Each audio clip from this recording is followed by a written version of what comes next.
Okay, everyone, I am here with Radio.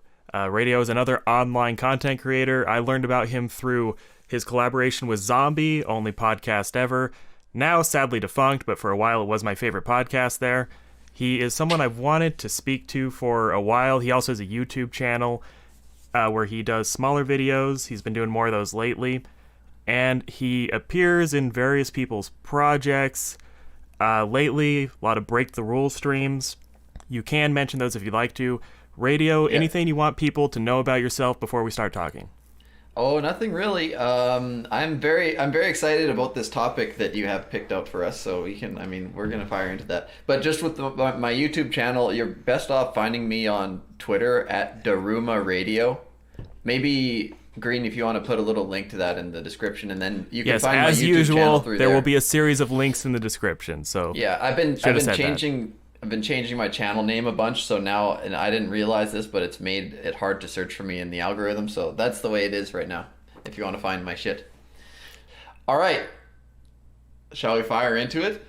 Yeah. I am here with Radio. We are here to discuss counterculture, the idea of counterculture, and a bit more specifically, how the previous incarnation of the counterculture that was so important in the 60s and early 70s relates to what's going on now and the changes therein. This was prompted by, it was labeled a debate. It was really a forum with Alan Watts, Timothy Leary, Snyder, and Ginsburg, where they were talking in the late 70s about the movement they all felt like they were a part of and leaders in, although they didn't really want to say that. And it just really shocked me to listen to this because so much of what they were saying and the vibe of what they were doing, it felt legitimately shocking in today's day and age where we have all this countercultural energy, but it seems so out of step with how people felt and thought back then, even though the countercultural figures now will explicitly invoke the previous counterculture to justify what they're doing now. To start this off, Radio, I want to ask you, do you think the counterculture currently exists? Is there actually a counterculture today, or is it completely fake? Go. Oh, well, it really depends. This is a bit of a confusing question, right? So when I was listening to this, by the way, I just want to say, when I was listening to this, I felt very flattered in a weird way in how if somebody sends you a very thoughtful gift that is a particular and like suits you in a very particular way. That's how I felt when I was listening to this, because I was like, geez, I would have never found this, but this is such a incredible, interesting thing, especially with regards to my own interests and so on. So it was very cool. So anyway, so these guys, the 60s countercultural figures, I'm pretty sure it was 1967 when they did this forum, actually, not the 70s. Yes, it was. Yeah. So they discuss a lot of things. One thing that might highlight this like weird confusion and what might make you ask, well, what is even the counterculture anyway, is that they have this very big concern about fascism. They're like, in the very beginning, they're like, a lot of people are like, geez, is there going to be some kind of fascist takeover or whatever, except that the way in which those statements reflect what people are saying today is not that people are still complaining about fascism. It's more like it was more reminiscent of the way in which a lot of people in the circles that we run in worry about like the social justice gulag system maybe taking over or something like that. And so I think that in a lot of ways that there is a counterculture, but the hegemonic culture now is like aesthetically very similar to the counterculture in the 60s in some weird ways, while being in an idealistic sense very, very separate from it. But then there is a counterculture now, which is like the new counterculture, which is this weird, like not exactly right wing, but like a bit of an, I don't know. I definitely think there's a counterculture in terms of anti woke in a way, anti like corporate institutional kind of stuff, edgy shit, that sort of thing. I definitely think there's a counterculture there. Yeah. A way I was thinking about it earlier, where I was feeling so odd about this because it feels like there are big cultural blocks that are kind of passing each other in other dimensions, where if you're someone who's plugged into legacy media and you're looking out at especially the internet, it feels like there's this horde of barbarians that are all kind of the same type of person. But then when you go into that, it's such an incredibly fractured world. And one thing I was thinking about earlier, it's almost like legacy media and the culture that embodies is kind of just going down like a wounded pig and just slowly dying. And what you're talking about, it's almost like there's a civil war going on within the outsider communities where we're fighting over who gets to be the counterculture in a weird way. Yeah, for sure. There's a bit of a way in which, I don't know how I'd describe it.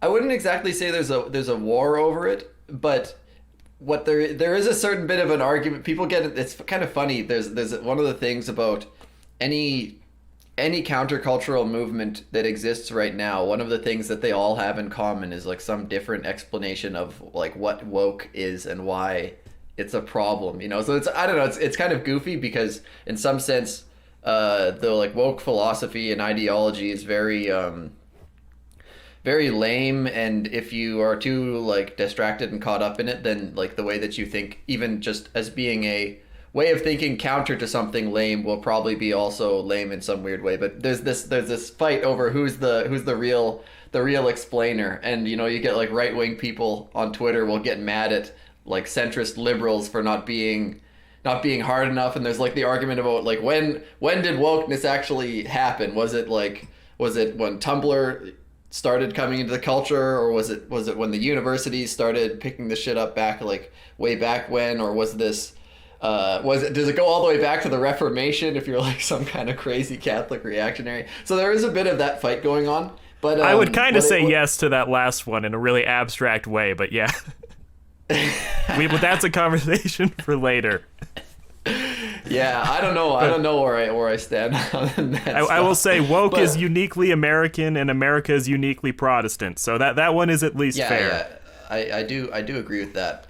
So there is that, but there's also in some very interesting way these old fellas that we were talking about, like Ginsberg and Alan Watts and so on, when they're discussing their counterculture, they have a particular anti-leadership, anti-centralization way of thinking about things that is, I think, from the perspective of us now, a little bit corny. There's a lot of things that they were talking about that have like a very corny sort of like 60s flair to them. But nevertheless, it is the case that like countercultural movements are mycelial, to use your favorite term. They're mycelial in nature. I know, and they do have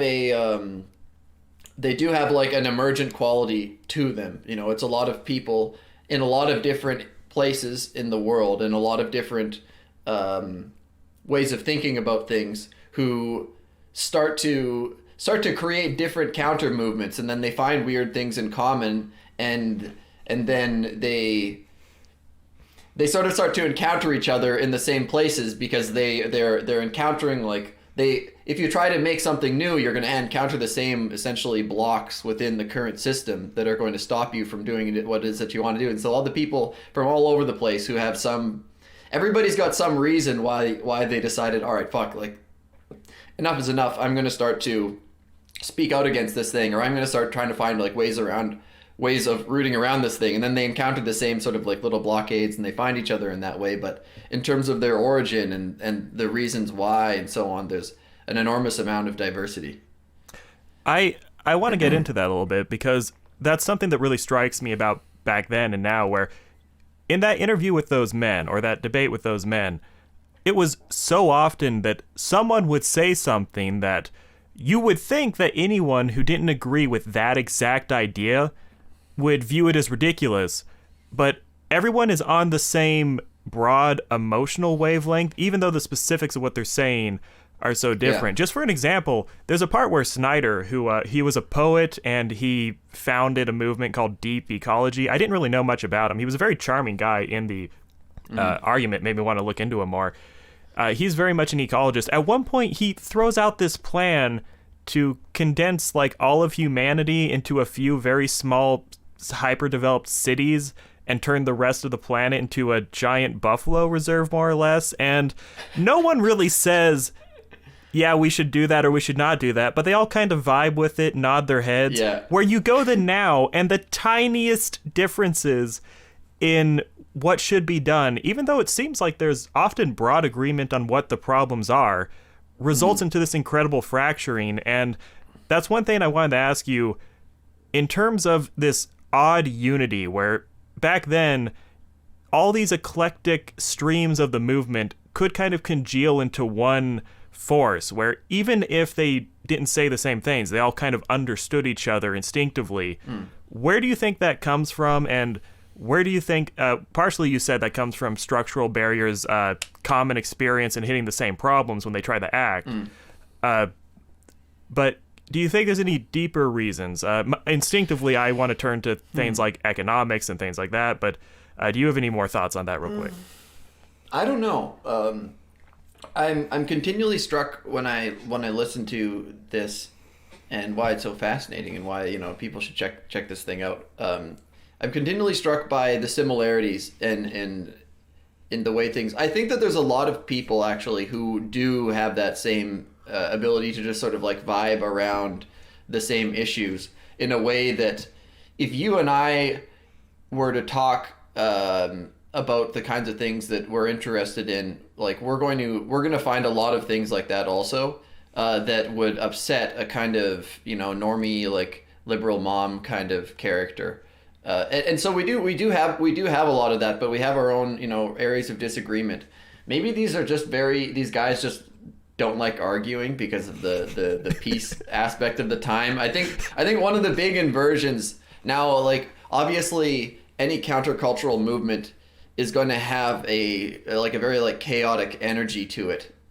Even if it is and I don't think that the counterculture right now is like a right wing thing, but even if it was this like very right wing countercultural or whatever, even in that situation, it would still have a lot of chaotic form to it, only because that's like part of the necessity of being counter to a current hegemony is that you have to like create potential and chaos and like disorganize things that are currently organized. So there is a certain bit of that may happen, but people now are, I think that a lot of the counterculture now is like much more distinctly masculine in nature. A lot of the counterculture back then is much more distinctly feminine in nature.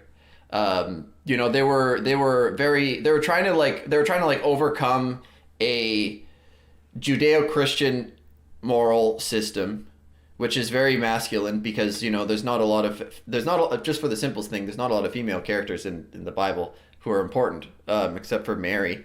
But Protestants don't. And Esther. Yeah, I didn't even know. See, yeah. But like Protestants, they're like, no, we don't worship Mary. That's ridiculous. And so the American version of Christianity is like hyper masculine.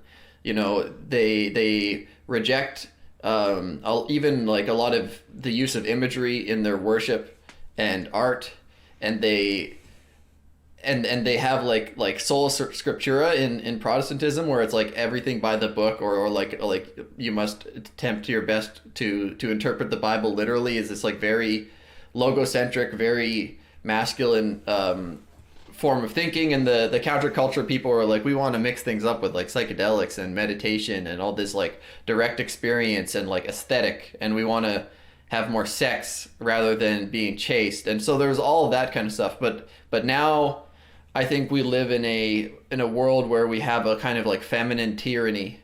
This kind of like the feminine tyranny. You go on Google and you want to search for something interesting that may be counter narrative, and you realize that like, well, they've kind of scrubbed that out and made Google searches nice and polite just so that you won't get any funny ideas. And there's this weird like maternalistic like aspect to everything. So the counterculture has like a masculine energy, and so that's probably part of the reason why people like to argue with each other a lot, because there's this intense competitive need, like people back in the 50s and 60s, if they wanted to fight, they could fight, kind of thing. They had there's much more outlets for that kind of shit than there are now.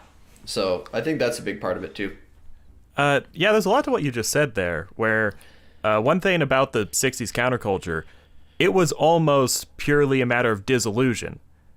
It was a matter of dropping barriers, as a matter of letting chaos in, reducing norms, just letting things flow a little more in a way, sometimes literally. And a thing about where we've gotten now is what you just said is actually very odd. Anything that is really masculine in sense of being punchy, directed, discipline, causing a lot of pain and discomfort now because, a greater amount of prosperity is on the other side of it if we can deal with it for a bit. Yeah. That has largely disappeared. And one thing that's interesting is when I looked at this, one thing that kept coming up in my mind is these people are not dealing with the shadow of the neoliberal global economic machine hanging over them, where one element of that is, I think a lot of the positivity, I guess this is me being a cruel materialist reductionist or something, but I think a lot of the positivity they had was partially because they were in a very positive sum world. Many of the things these people talk about, it seems like they assume that economic invincibility is the point. There's a part where Snyder just basically says, if you want to drop out, just go down to the docks and pick up rice that spills out when people drop it. Work a menial menial labor job, picking strawberries and hanging out in a tent somewhere, and then you'll just take care of your wife and kids that way, and everything will be fine. And I think it's easy to have a very broad tent with the counterculture. When you're in 1960s America, where the 50s boom lasted well into the 60s, these guys were coming off 15 years of, if you're a white guy in America, you can do no wrong. If you work at all, you're fucking fine. And about the femininity thing, and I think the neoliberal thing where our actions here will be regulated by pushback from other economies and other countries, I think it constrains our thinking a lot more.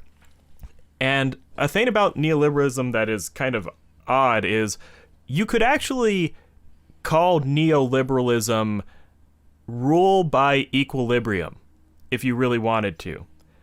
Where kind of the whole idea with neoliberalism, at least my interpretation of what that means, is letting markets run everything. If there's a bit of pressure build up here, always just reduce pressure somewhere else, let resources flow freely.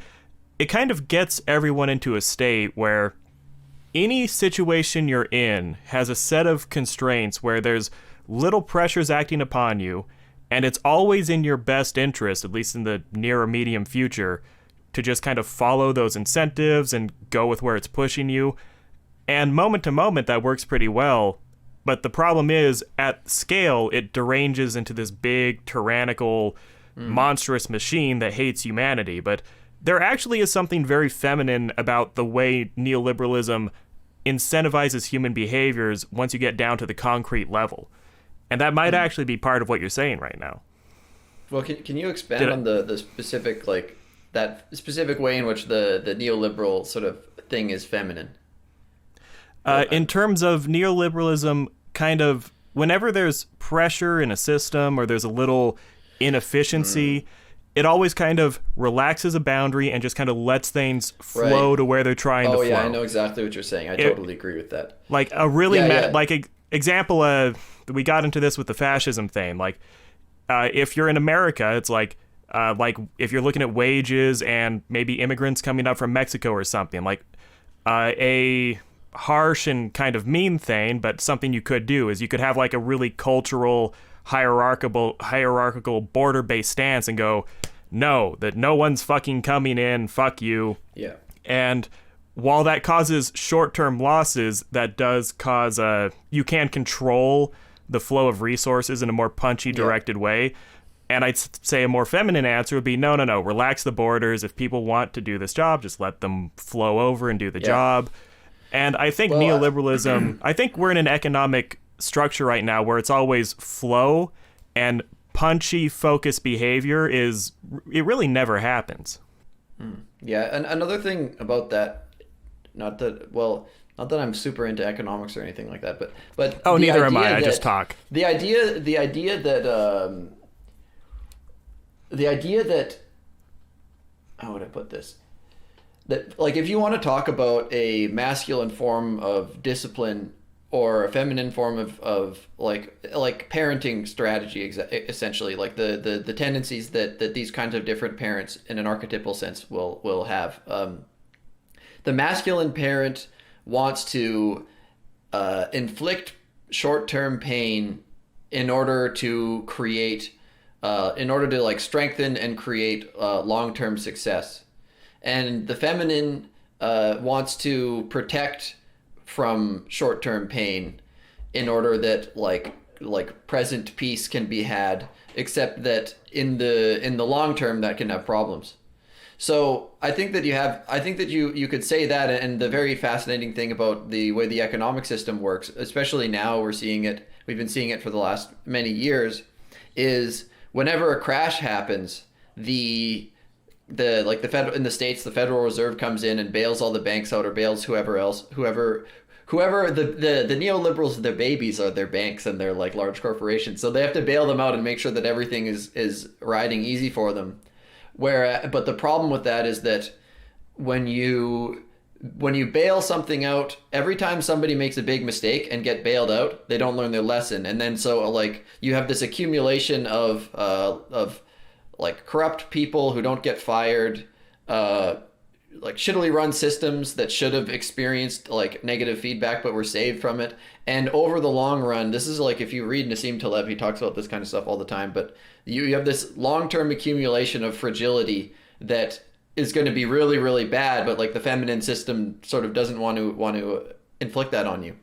But I want to touch on something you said before that, though, about the way in which there's a very weird relationship between these guys and what they're saying and what we can see looking back on them in terms of how things have sort of turned out, especially with regards to this aspect of like, okay, just go and pick strawberries, dude, and then like, you know, if you're disciplined about picking strawberries, it's so crazy that he was saying this, but he was saying this. If you're disciplined about picking strawberries, then you'll get enough scratch together that you could go and live your like independent life somewhere for a while. And it's like we're stuck here like, wait, what?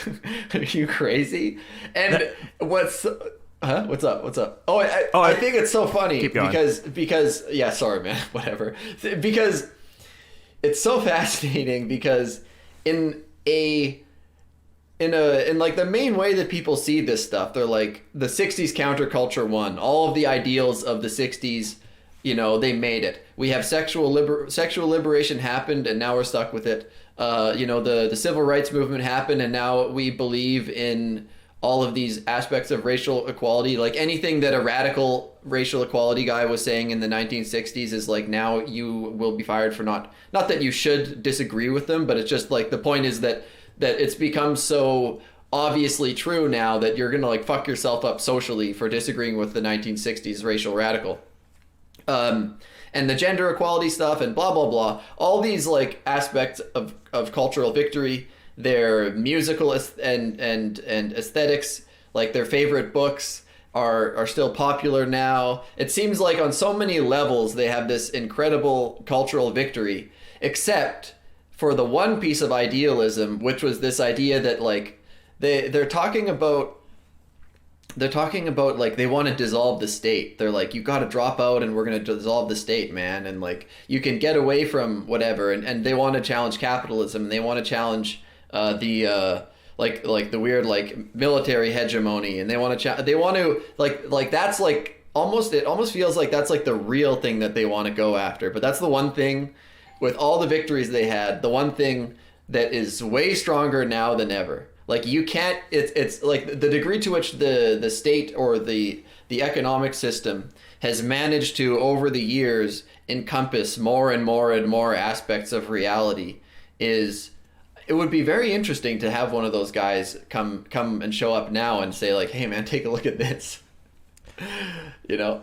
Yeah, that's a very weird thing where, in a way, the counterculture is bizarre because the 1960s counterculture, in a very broad way, more on the left than the right, or however you want to split that up, but it seems like most of the splintered factions of counterculture existing now, they identify with the previous counterculture one way or another. It's almost like everyone wants to claim them, kind of. I mean, how many fucking right-wing guys have you seen drop the Martin Luther King quote about not judging by the color of your skin, trying to chide the woke people into shutting the fuck up? It's, even if it slants one way more than the other, everyone looks back, and in a bizarre way, I think that's one of the more interesting things about where we are now, where it seems like everyone who's dissatisfied with the overarching culture, to the extent it even exists, you can't really break it up into new and old like you did back then, because it seems like everyone is reaching back into the past somewhere,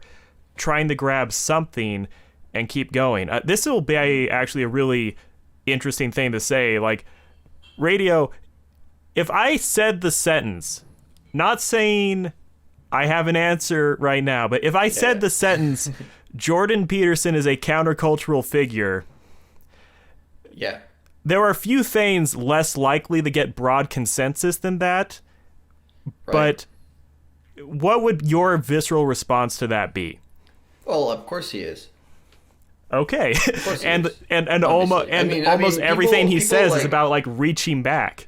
Yeah, I know. I mean, Jordan Peterson is, well, the thing about what you were saying is that the world that we live in now, like, everything is super meta. Like, all the problems that we have are these weird like weird kinds of meta problems, meaning that that they're kinds of things that can like span different levels of meta analysis. So like, we have problems with prejudice or bigotry, and one of the reasons why that's such a sticky problem is that you don't just have to deal with bigotry as on one level, because based on like one particular set of terms, you also have to deal with like the antipathy that you feel towards people who you've categorized as being bigoted. And then, you know, you could even say deal with the hatred you have towards people who categorize you as being bigoted. And so you have this, it's a problem that when I say a meta problem, I mean that it's a problem that can show up also in your solution to the problem and at every layer. So, and what other things about the situation that are very meta are the ways in which people are trying to claim like imagery of things. And I think that this has got a lot to do with the fact that we live in a very feminine culture, because it matters now a lot if you can make a moral appeal to something. You know, there's other times in history where this doesn't really matter because things are much more based on power, and your moral appeal is going to be laughable and ignored because it's not a matter of appealing to a higher authority who wants to resolve all the conflicts. It's a matter of, I have more power than you, therefore I'm going to do what I want to you. And the fact that we live in a society that is so kind of covered by like a maternal or even paternalistic, whatever, I don't really care. The point is that there's like a parental looking after everything.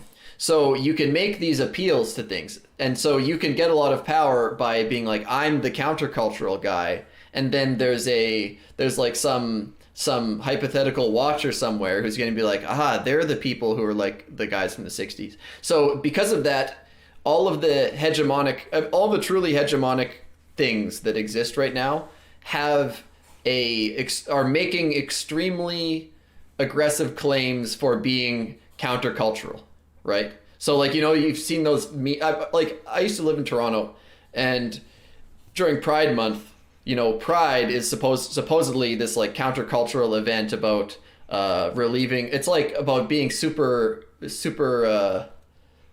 dashing and nude and like sticking it to the man who doesn't like gay people. Meanwhile, I walk down, like, there's these streets that have all these banks, these like huge towers that are, you know, they have like a bank symbol, like Royal Bank of Canada, CIBC, whatever. These are the Canadian banks, and then they've got these like massive LGBT rainbow banners everywhere, and like the whole city is completely covered in this stuff. And the more corporate you get in the city, the more covered in the imagery it's going to be, because we have this way in which like people are trying to make like the meta appeal to like station themselves as being the counterculture. So it's like, yeah, it's really weird that way. It's really weird. Interesting that you bring up moralism as a source of strength, and this is getting into something that I see about the current counterculture. I actually see all the cultural countercultural streams right now as being divorced from power and almost shockingly comically impotent in a lot of ways. Where like, how do you mean by that? Where it's hard to put it. Where a lot of the more leftist counterculture things, the corporate structure is desperately trying to incorporate them and kind of doing a bad job because it ends up being a very cringy, embarrassing version of that. And like if you look at like the intellectual dark web, for example, I really feel like I'm losing my patience with that sort of thing, because it's yeah, you can have the best ideas in the world, but if all you do is fucking go on tour and have rallies and make YouTube videos, and this is something interesting. You know Mark Fisher? Yeah. I didn't read his stuff, but I know who you're talking about. Well, okay. I listened to a talk of his I like about music, and I read the back of one of his books once, so that's the basis for this. But you know the phrase capitalist realism, where basically his idea that people have kind of culturally given up on the idea that the current structure is ever really going to be prodded.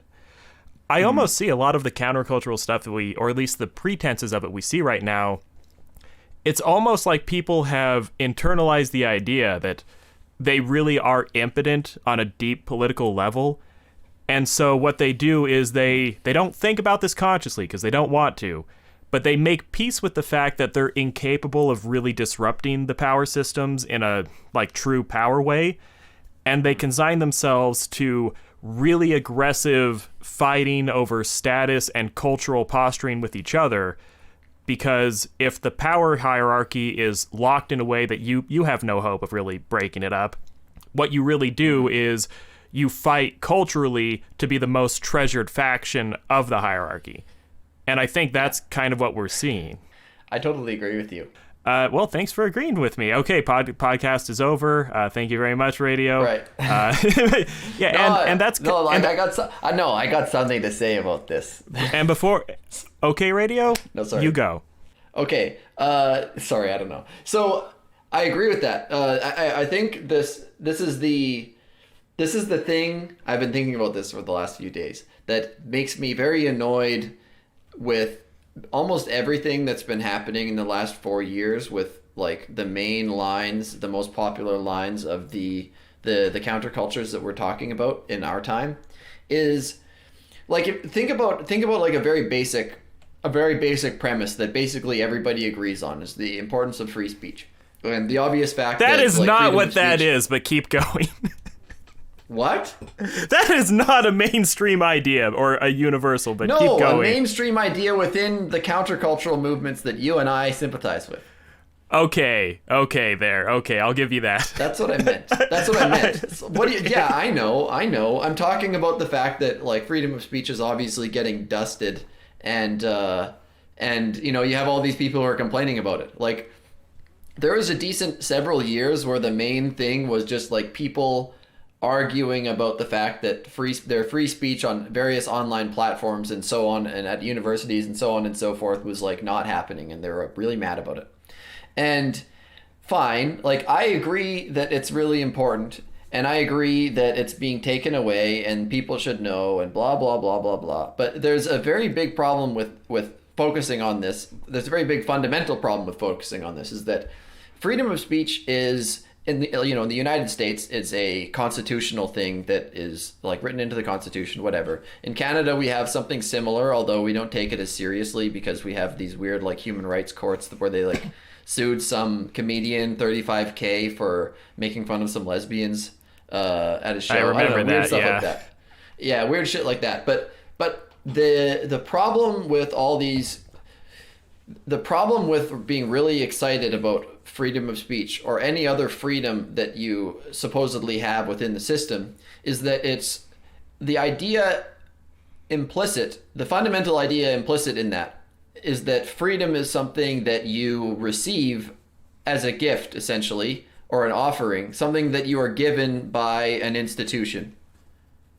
And freedom is not, and like that's kind of gay, I guess, to think of it that way. Like, you're a human being, you know, you have like a will and a body, and you have like real freedom. Like, you can, you know that saying where leftist people would be like, excuse me, sir, freedom of speech is not the same as freedom of consequences, okay? Like, you know, they always say this, and it's like, here's the thing. This is you should do the Chad yes meme to that and be like, yes, except that freedom of anything is not freedom from consequences. Once you realize like you're a human being, your freedom doesn't come to you as a gift offering from some lame like bureaucracy that calls itself something or other government. That's not where your freedom comes from. Your freedom comes from like your body and soul, and you can just do things. You know, like you're talking about the Reformation, not that I care, but like Martin Luther, he went up there and he like nailed his little proclamation, and he's like, hey, we want to be able to read the Bible. We want to be able to make Bible translations. You have like philosophers from the last thousands of years who, you know, get their lives threatened for the things that they're saying. People just do things. Like, your freedom as a human being comes from your wanting to do something and then doing it. And if there's a hindrance, then you're finding a way around that hindrance. And that's what freedom is fundamentally. And it shouldn't be seen as anything to do with an institution. And so all this complaining from the intellectual dark web and so on, though valid and everything like that, people who get really concerned about it get stuck in a paradigm of they're training themselves to think not the way that I've been saying, but to think in the way of that their freedom is something that like they either have or they have not, depending on whether the government says you can do something. And that's lame. Okay, that's brushing up quite a bit of shit I have strong feelings about. It's hard to know exactly where to start with that. Yeah. About that, I will say I do believe that on a political level, freedom of speech is always something that, and if you define freedom of speech as, you know, a social phenomenon, not the sense that in a literal sense you just can speak whenever you want, unless they wire your mouth shut or something, which thankfully hasn't happened yet. I think that rights are always something that we have. It's not they're never something that just exists. Where in the sense of there always has to be like a group where you're in this assumed reciprocal relationship with them, and there's a sense of internal solidarity, and the people involved have a strong sense of commitment to maintaining the internal rules. I think, at least in the civil sense, you can have free speech that way. I think unless you're in that context, talking about free speech in any sense other than just doing it is almost pointless, because you're talking to people who don't give a fuck. Yeah, exactly. And yeah, that gets into something that they said that actually stuck with me more than anything else. Basically, the reason we're having this conversation is there was a point where they talked about Indian society, or, you know, Native American society. And they were talking about how it was assumed that every male Indian at some point in their life, they had to go out into the desert or the woods. They had to have a spirit quest. They had to have a time when they were by themselves. Their understanding of the world kind of dissolved, and they had this spiritual awakening and woke up to the unity of nature or whatever the fuck was going on. And they describe this as this incredible source of confidence, where every man who met an Indian always said, the Indians are men. Like, yes. Every Indian has this sort of autonomy about them, where they are self-assured and they understand their opinions, you know, come from themselves, and they have this energy in how they interact with the world. And Watts chimed in, man after my own heart. That's not a coincidence. I'm partially who I am now because of Watts. But Watts chimed in saying, a society is always strong when it understands its own provisionality. Yes. And yes. And this blew me away that there was no pushback from this from anyone, where all the men, even if they didn't say it themselves, they instinctively knew what Snyder meant when he said this, saying, once you drop the illusions about cultural unity and you have this sort of internal, you have an unmediated sense of reality for a moment, that gives you the ability to rejoin society and be like a confident, healthy member of it. And that really stuck with me, where these guys really fucking believed that changing consciousness and changing the structure of your experience and, contacting a higher form of thought than you have while you're in it, they really believe that mattered. And more than almost anything else, that is like entirely absent from much of what we're doing. And even in a way, I'd put people like Peterson in that category, where, if nothing else, Peterson is extremely culture bound, and he's extremely bound by human ways of knowing. Like, the thing with Peterson, he'll never pull the trigger and just be like, oh, God exists, or I have faith, or something like that. Like, he teaches you with books and stories that have been passed down culturally. The power of direct experience is something Peterson can't really give you. And I'm kind of in the post-Peterson time of my life now, and looking back at what I took from him in the past, it really hits me like that's something humans need that he's just not a good guy for. And that was like the most compelling thing about this, like the idea that a change in consciousness really is what trickles down to the more concrete improvements to life. Yeah. That's very interesting in many ways. I think Peterson is very good because a friend of mine, told me an interesting quote. I don't know where he got it from, but this idea that your like intellect is like the bouncer to your heart. And so if you want to get to the heart, let's say, then, or like the deep mind, then you have to convince the intellect somehow to let you in. And Peterson is an expert at that, for me in particular, but for I think a lot of people, in giving a like a highly intellectually satisfying account as to why you should open yourself up more broadly in terms of accepting and experiencing like a religious cognition or a deeper experience with like religious narratives and so on. So I think he offers that, but that the same thing that makes him so good at offering that connection, because like we are a extremely logical, positivist, rationalist, materialist, reductionist, whatever society. And in order to be able to even communicate with people like that about religion, you need to be so far into that mode. And so the same thing that makes him so good at that negotiation does limit him in taking you, I guess, like all the way to the goal in the way you've described. And I think that's very interesting. If I can interject, one thing that keeps popping up in my head that's very funny is, how you so often see, especially like, the woke institutional type people or people culturally adjacent to that, how they'll always say things like, I am a product of my culture, things like that. I always want to respond, okay, well, I mean, you're a product of your culture, but I am a divine being. No, how do you like that? Now, why would a divine being talk to one which is the product of a culture? There's a breakdown of communication here. Yeah, good point. It's like we're in a very weird place where products of cultures are running around telling divine beings how to spend their fucking time. Yeah, I'm not about that. I'm not about that any more than you are, my friend. Yeah.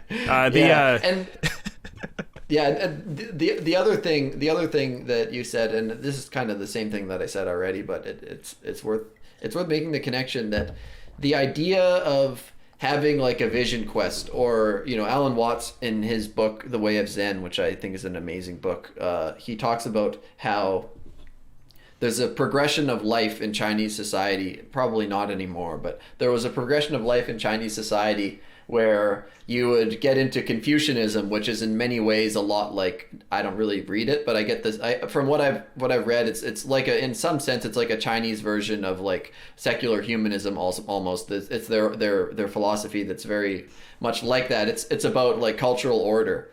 And you take a child and you discipline them to the culture in order that they can live with you and that they can help to organize things and so on. And then in the later in life, the Chinese would become interested in Taoism, which is like a precursor to Zen Buddhism.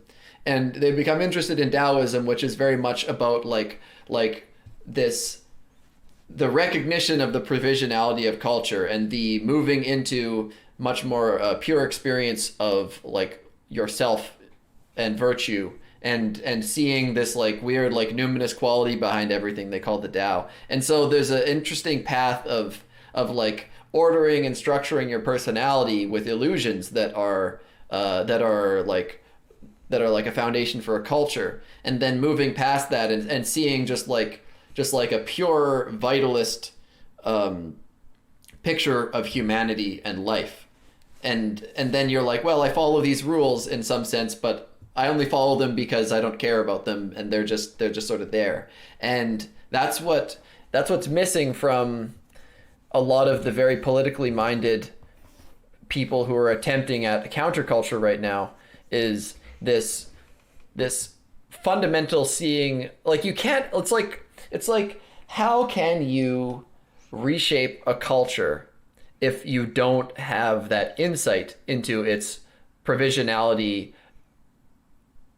or it's like the fact that it isn't fundamental. You know, if you're a person who's arguing and complaining that you're not being given free speech all the time, and you're very hung up on that, then you're professing and reinforcing your belief that your right to speech is something that is originating from a bureaucratic institution, which is like, how can you accomplish something if you're limited in that way? You know, like if you look at, it's so funny, man. Like there's this New York Times article about neopronouns, and maybe I'll send it to you. It's really I didn't even read it. The important part is that you just see the art, and it's just a Tumblr post from 2011 is what the article looks like. And it's these weird like Tumblr NB teen like art that kind of look like Steven Universe drawings almost, and there's like princess self and all these weird pronouns like drawn around it, and it's just like, this isn't the New York Times, man. This is fucking insane. And you could see how this weird cultural movement that was happening in Tumblr like emerged and took so much power for itself. And I don't think that was accomplished by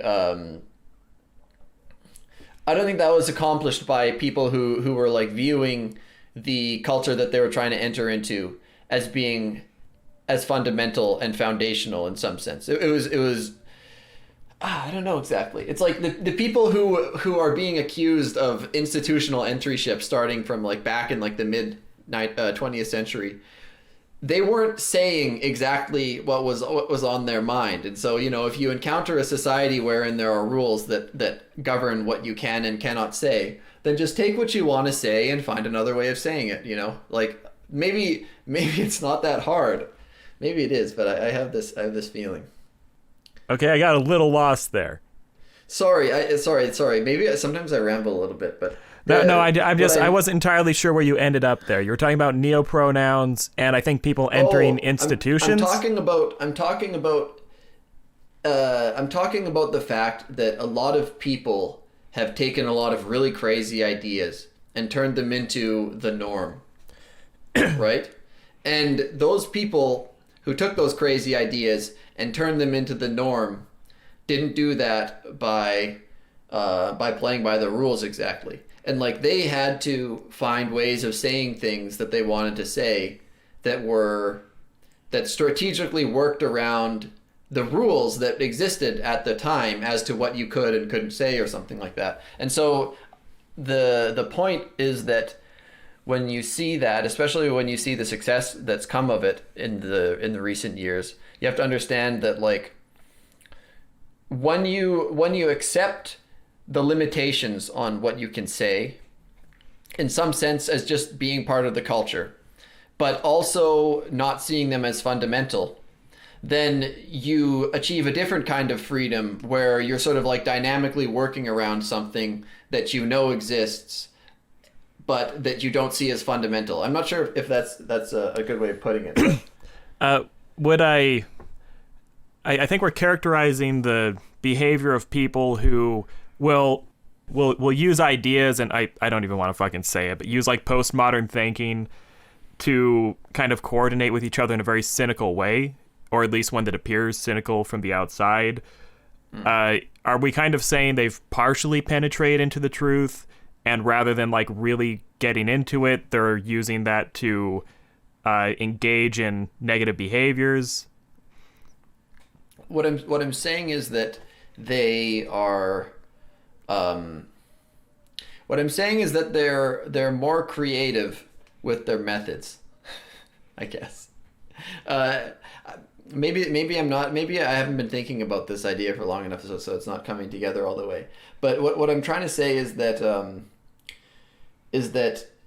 they obviously have accessed a kind of freedom that you would want to emulate in certain ways. That's what I'm saying. That they've found ways of making their mark on the culture despite rules that were in place to prevent that from happening, let's say. That's what I mean. And that if you're a rationalist complainer about freedom of speech, then you're trapped in a local maximum. You're trapped in you're trapped in a mode or a zone where you're not able to access a lot of like, it's like if you say freedom comes from an institution, then you look at this and you say, well, these are the things that I'm allowed to do, and apparently I'm not allowed to do a bunch of things that I want to do, so I'm going to complain about it. But if you say like, I'm just a man in a world, and the world has a particular form to it, and I have these desires, then you take your desires and you enact them according to what is possible within the form of the world that you exist in. In a fundamental way, you're just like, I want to do something. I'm going to do it to whatever degree I can, using whatever seems available to me. You know, like a more free, a more fundamental, a more vitalist form of let's say freedom of speech or something like that would take a step back from that argument a little bit and look more for solutions, something like that. I think I get it, or at least partially get what you mean. Would James Lindsay be a good example of the type of situation you're talking about? I don't know about that guy. He's the guy on Twitter who keeps arguing about. I know him. Okay. I know it. Okay. I know about him. I mean, he trolls people a lot, and I mean, I really enjoy trolling, but I'm worried about my own proclivity to enjoy trolling to the degree that I do. I wonder if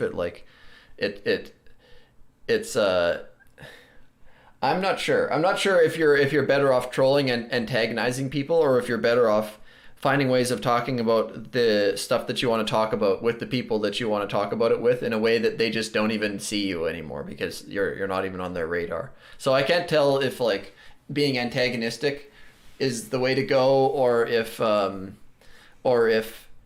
just like dropping off the radar of the people that have like brainworms and shit like that is the way to go. And I'm kind of up in the air about this.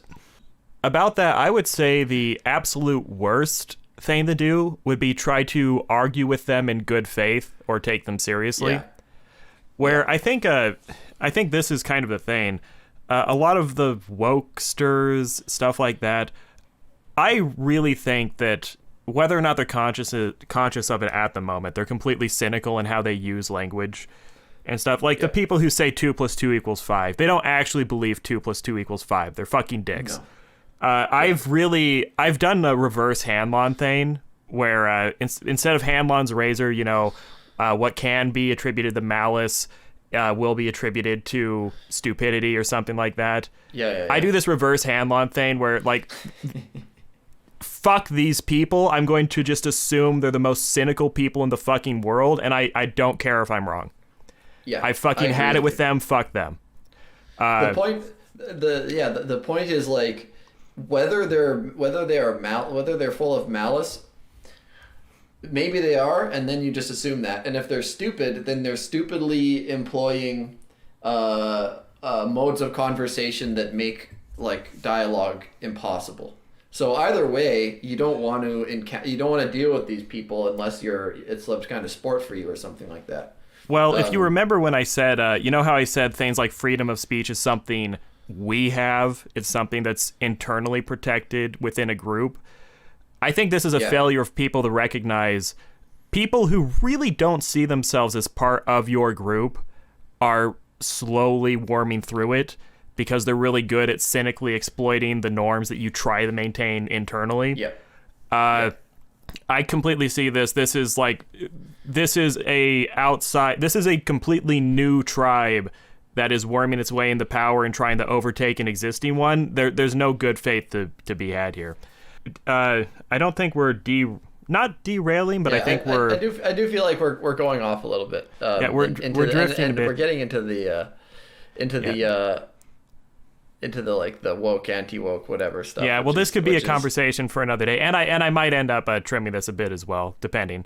Yeah. One thing we're talking about, power and impotence, and one thing I would actually like to bring up is Ram Dass. I assume you know Ram Dass. I know who he is. I don't know a lot about him, though.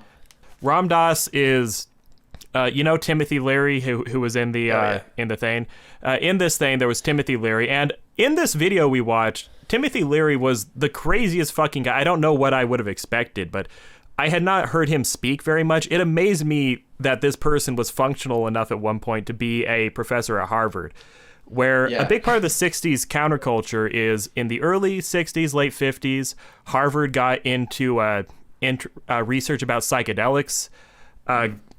Wasson went down to Mexico, met Maria Sabina, got a hold of mushrooms, gave them to Hoffman. Hoffman in Switzerland learned how to synthesize them. Then they gave them to Harvard, and then there were the psychiatrist pair, Timothy Leary and whatever his name was. He eventually became Ram Dass. They did a bunch of research at Harvard. It became this weird spiritual movement inside of Harvard. And in the mid-60s, they both got fired for giving drugs to undergrads. Timothy Leary went fucking nuts, and he became this roving rabble-rouser who would travel all over the country and later the globe, giving speeches, doing these, he called them stand-up philosophy courses. Basically, the number one reason psychedelics are currently illegal is because of Timothy Leary, where he would explicitly go around, give LSD to as many people as possible, and he was explicitly trying to just obliterate all knowledge structures and social controls that exist in the Western world. Like, people really hated Timothy Leary. Part of the reason they passed the anti-psychedelic bill was just to say fuck Tim. And his lighter, kinder, gentler counterpart, I think it was Richard Albrecht, but he became Ram Dass. When they were doing this, Dass had a really profound psilocybin experience. It caused kind of a spiritual awakening in him, and Dass was really tormented by the fact that he couldn't make the high stick. He couldn't break out of his mundane reality in a permanent way, and it really got to him. And he went adventuring in India, met up with some people that I kind of believe were con men, but he met some spiritual teachers who, brought him into Hinduism, transformed him into Ram Dass. And a thing that makes Dass interesting, and Dass is a very gentle, caring, friendly figure compared to most of the counterculture guys. The thing about Dass is Leary eventually went to jail and had to flee the country. Dass had a very good career until he eventually had a stroke much later. So as the 60s counterculture started moving into the corporate structure and it went mainstream, it led to the New Age movement, which was much more accepted than the 60s thing, which was Leary running around giving kids LSD and screaming about destroying monogamy. Ram Dass had a very long career as a very innocuous teacher who would go into huge auditoriums filled with, upper middle class white people, Harvard students, giving speeches about compassion and insight. Out of all the spiritual people who emerged from the 1960s, no one had access to the upper echelons of society more than Ram Dass, and it wasn't even close. Like, Dass was a born and bred upper middle class researcher guy. He never really left that sphere. And a thing that amazed me is there was a later speech Dass did, I think it was called The Miracle of Consciousness in the 70s, where he talked about how the New Age movement was so strong. He went around to CEOs, heads of major organizations, army generals, all these people who in the 60s were, I might have made up army generals, but all these people in the 60s who were the caricature of power that everyone was rebelling against. Yeah. He talked to them constantly. He filled stadiums with these people, and he said, we're going to win this, guys. Everywhere I go into the most rich people on the planet. I go into that boardroom. Everyone likes me. Everyone agrees. We need to help the environment. We need to be kinder to people. We need to have this spiritual awakening. We're going to have this new era of love and acceptance and a spiritual ascendancy. I meet these people all over the place, and more and more and more. Every time I go into an office, people come up to me and say, Dass, you changed my life. We're going to win this. And it didn't matter. Like, Dass was this bridging point where you saw so much of the energy of the 60s counterculture getting absorbed into the structure. In a way, Dass was like the original wokester. That's unfair to Dass, but he's probably partially responsible for it happening. And there's this weird thing with the 60s counterculture where they really believe that ideas will automatically translate into actions. And that went so wrong. And I see a lot of the angst and bad feelings in the current counterculture as we know that it didn't work. We changed the ideas 50 years ago, and it just got worse and worse and worse, and nothing happened. So what are we even doing right now? Like, what is the role of ideas when it was so lackluster last time? Yeah, I don't know. Oh, I'm sorry. No, I know. It's very interesting. I'm similarly hung up on this idea of wondering how to deal with this idea that like the idealism can get captured into the very things that they're trying to get rid of. Like, it's weird seeing meditation's main two, like, so in Toronto there's this like meditation I'm gym. listening, keep going. So in Toronto they have this meditation gym thing. It's like the Brain Station gym or something like that. And in this gym thingy majigger, this like, it's like a coaching, it's very strange. It's very yuppie vibes, but you go in there and they got all these like weird modern art everywhere. And one of the pieces was a bunch of like imagery, like idle imagery around money and like famous looking people. And it just says like, you deserve this on it. And it's so it creeped the fucking shit out of me, because I know, like, I knew, I don't know them, but like I sort of knew somebody who worked there, and they seemed like a decent guy who would be a good teacher and everything. But you can see him in this thing, and it's like part of it is basically for training business people to be like more striving business people who feel more about their deservingness of wealth. And so there's a weird way in which these things that these guys were so idealistic about, how they were incorporated into essentially a very materialistic striving worldview. It's very much about like working on yourself as like a productive unit and all this kind of stuff. And so, and then on the other hand, it gets incorporated into like a therapeutic model in like psychology and everything. There's a lot of positive things about it, but there is a certain way in which the idealism slowly leaks out over time. And I'm also very hung up on this and wonder why it was that they seem to accomplish all of the things that they wanted to do in some sense by incorporating them into by eventually getting like all the systems that they were fighting against to incorporate all this stuff, but without changing the fundamental character of the corporate world in the way that addresses their fundamental distaste for it. And yeah, I don't know. I wonder. I really wonder about that. Like the most important thing, you know, these guys were talking about like families as, you know, Alan Watts had a very interesting critique of the family as this very alienated system wherein, you know, like a family is this like holdover from the agricultural days where you have some guy who goes out to an office that is completely alienated from his family. Like they don't even need to know where it is, let alone what he does there. And then he comes back with like a certain amount of money that he made in order that he can pay for his kids and his wife to live in a house that is separate from where he does his day-to-day business. And that the day-to-day business becomes this thing that he has to do for his family.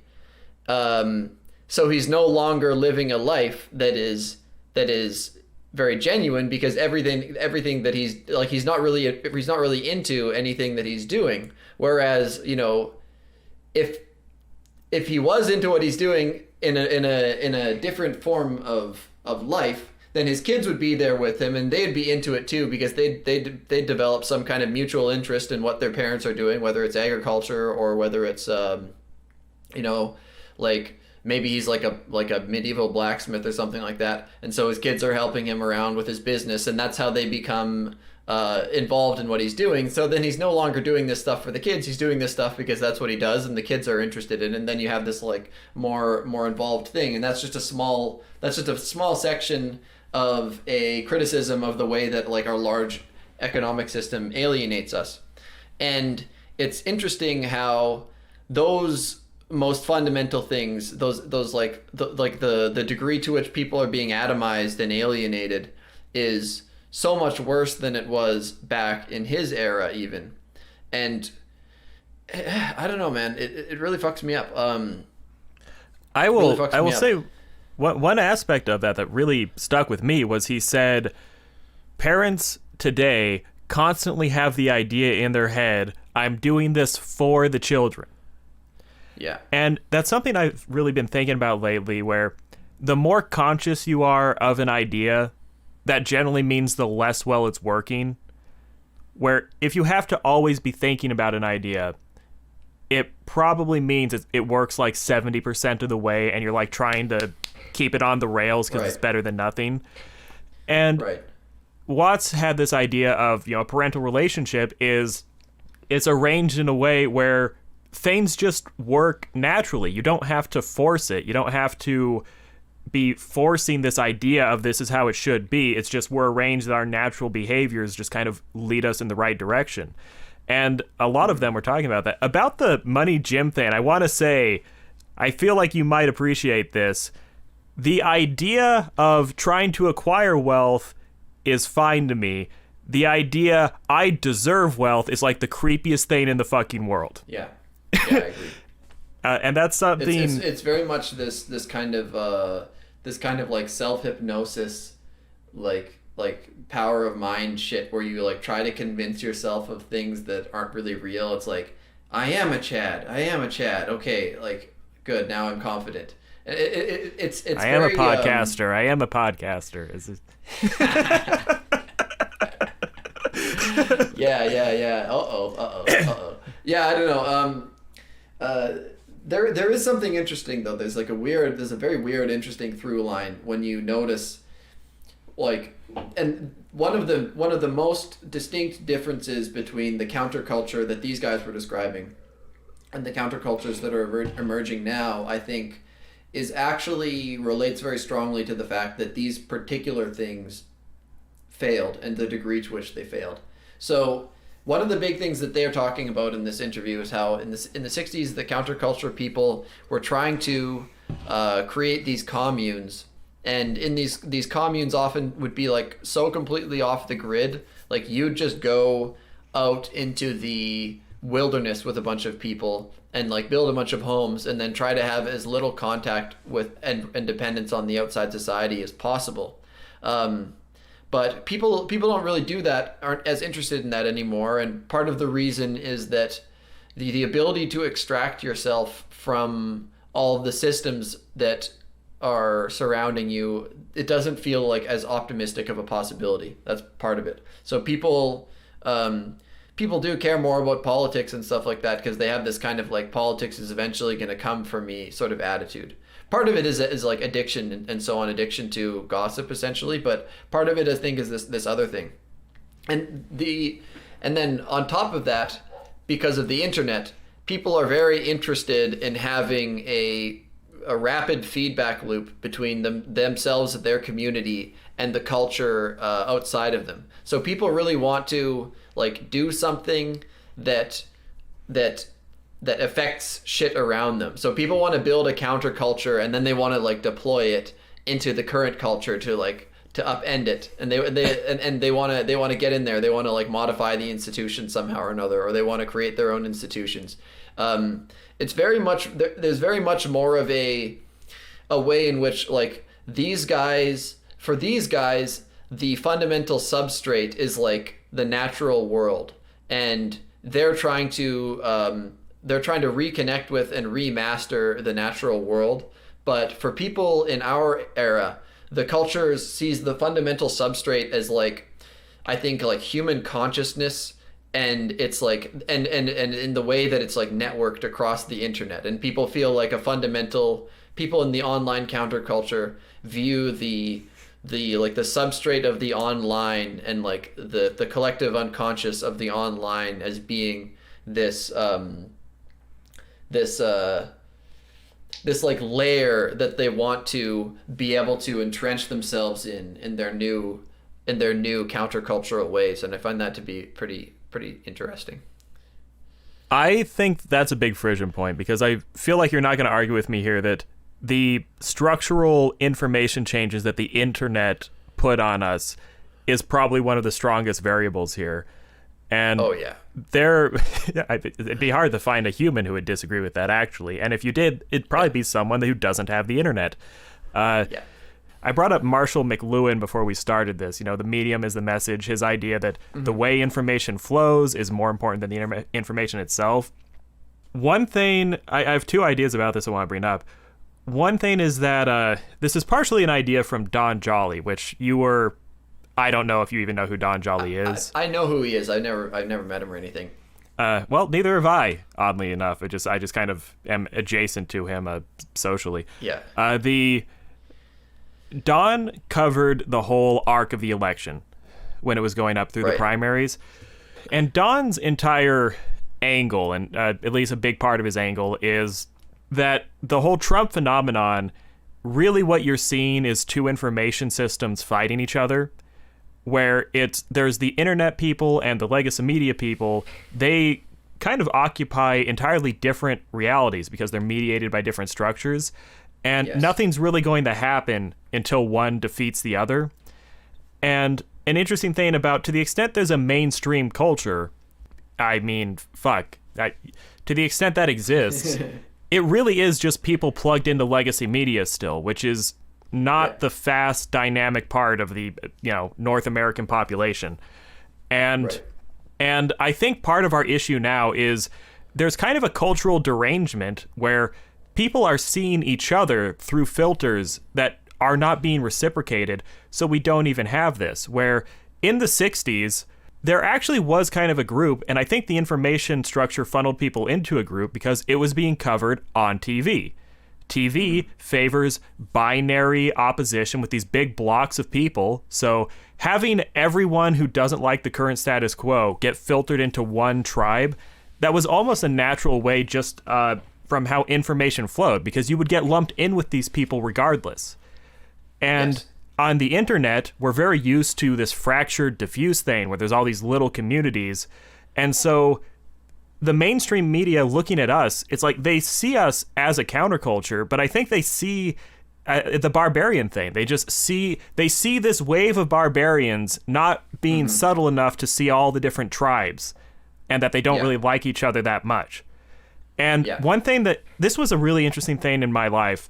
I have some roommates. My roommates are much older than me. One is a man in his 70s who was part of the counterculture movement when he was a kid, kind of.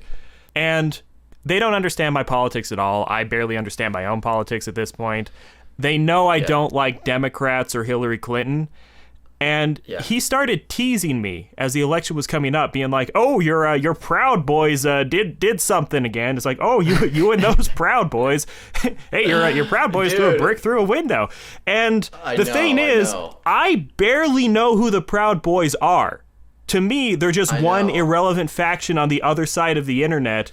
But he watches TV, so it's natural to him to go, "Oh, everyone on the other side is together, even if they act like they don't know each other." So to him, I am automatically like with the Proud Boys, even though I literally don't know who these people are, other than just being Gavin McInnes's fan club.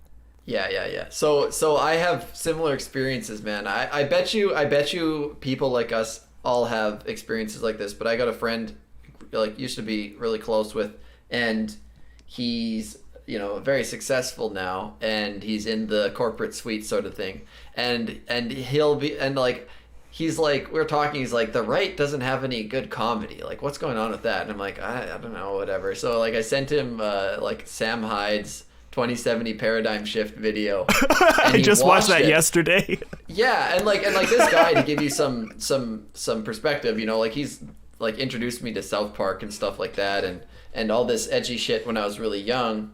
And now he watches that and he's like, "I'm very disturbed. You don't like Andrew Anglin and the Daily Stormer, do you?" And I'm like, "What? Like, what the fuck is going on?" And it's so crazy. Like, so I don't know. I don't want to get into the whole like why and how does something like that happen, but it's happening to all of us. It's so weird. And the thing is, I want to take a little funny. This is not going to be a huge detour or anything, but this is an interesting thing to add to this. So when you were talking about countercultural movements, and now a figure that I always think about is David Bowie, and David Bowie comes after this shit that you're talking about in some sense, but he's an artist, so it's a bit of a different thing. It's not like philosophy and theology and whatever. It's like music art, and David Bowie is always getting claimed by the like the bread YouTube people and the trans activists and the genderqueer whatever people, and all, they're always like we're like David Bowie's legacy. Hello, like have you ever heard of this guy?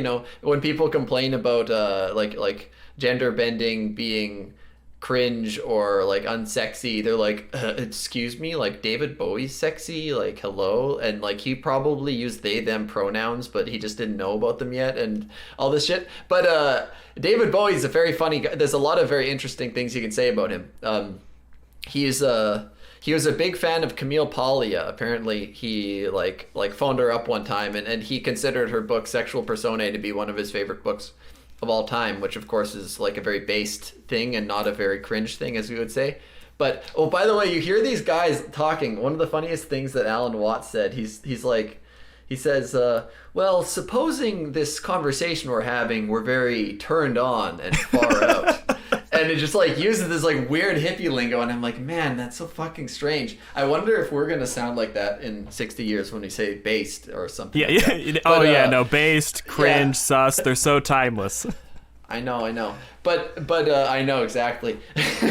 But David Bowie was a guy who was interested in like revolutionary alteration of the culture. That was what he was about. He was a musician and he was a gender bender, but only because he was really that kind of character who wanted to stir things up and create new possibility, rather than being fundamentally a gender bender, which is how people see themselves now that we have like hegemonic gender bending, or whatever. that they think that he would be into that because he was a gender bender, and it's like, no, like he was into these like anti-politically correct whatever. But the most interesting bit about David Bowie is in the 90s he started a company that did not succeed. I think it was a bit past his time, but he started an internet company called BowieNet. And he said in an interview, he's like, if I was born now, if I was a young man now, I wouldn't be a musician. The entire project that like the music in my era or whatever has been accomplished. It's over. Like, it's not, there's no like more like musical revolution to be had. It's all about the internet. The internet is the new space for revolution. And he was a extraordinary, he was what do you call it? He was a visionary in that way. He like understood this. And what the internet does, and it does a lot of things, but what it does, like almost most fundamentally, is it creates like another layer of reality on top of reality. There's the material world, and then there's like the immaterium of the online. And online, you have the ability to craft like a new world or a new culture, a new space, new aesthetic out of nowhere. I made this video. I haven't put it out yet, but I've been talking about this with some friends of mine. They made a short video about this, but like the internet is or at least it can be made like this if you are intentional, or if you have the capacity. The internet is like, the Lion, the Witch, and the Wardrobe with C.S. Lewis, and there's this like old wardrobe in this strange old guy's estate, and the youngsters find the wardrobe and they go inside, and then all of a sudden, like, boom, there's this new world or something like that. The internet is a lot like that. It's like those little wardrobes are everywhere. And that's like what all the countercultural movements online are doing. If they're really, in my opinion, if they're really good, is they're like that. They're like some kind of portal that you can like step through and find this new like essentially new strange like psychic landscape. And I think that's what Bowie was trying to do. And I wish I could remember how this relates to what you're saying. Because Bowie was queer in like a really cool, sexy, provocative way, and people suck now? I don't know. No, well, yeah, no, but no, there's something before that you were saying about oh fuck. Sorry, I get distracted sometimes. But there was what were you saying just before I interrupted you with this anecdote? That's a good question. I mean, I was going to make a joke about BreadTube and how David Bowie fucked that 13-year-old once, but that moment passed. I don't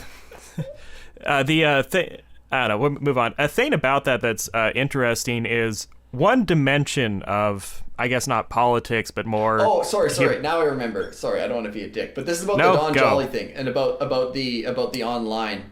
Right. The point that Don Jolly was making is that the internet is fighting with the mainstream people, and the internet is powerful in part because it's enabling this production of new worlds and so on. It's also powerful because it's decentralized, so you don't have some like goofy prestige bureaucracy that's determining like what can and can't be said on it. So it's much more inventive and it's much more dynamic.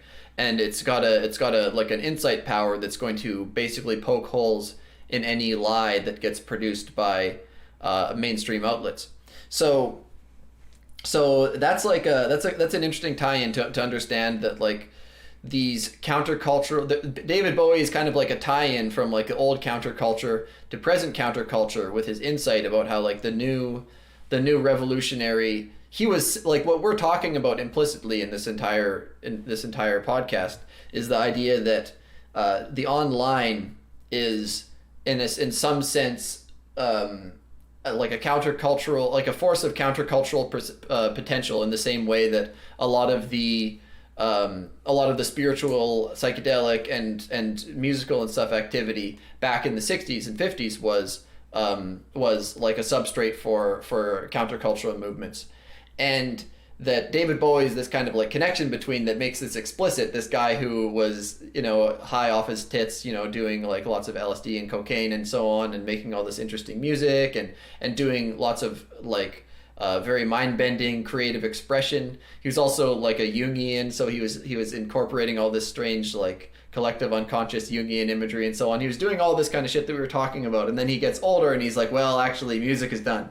It's all about the internet, and then here we are now. And I completely agree with Don Jolly's idea that like what's happening is there's like everybody. I think it's like everybody agrees with this now almost, and it's very interesting to see people converge on these same conclusions.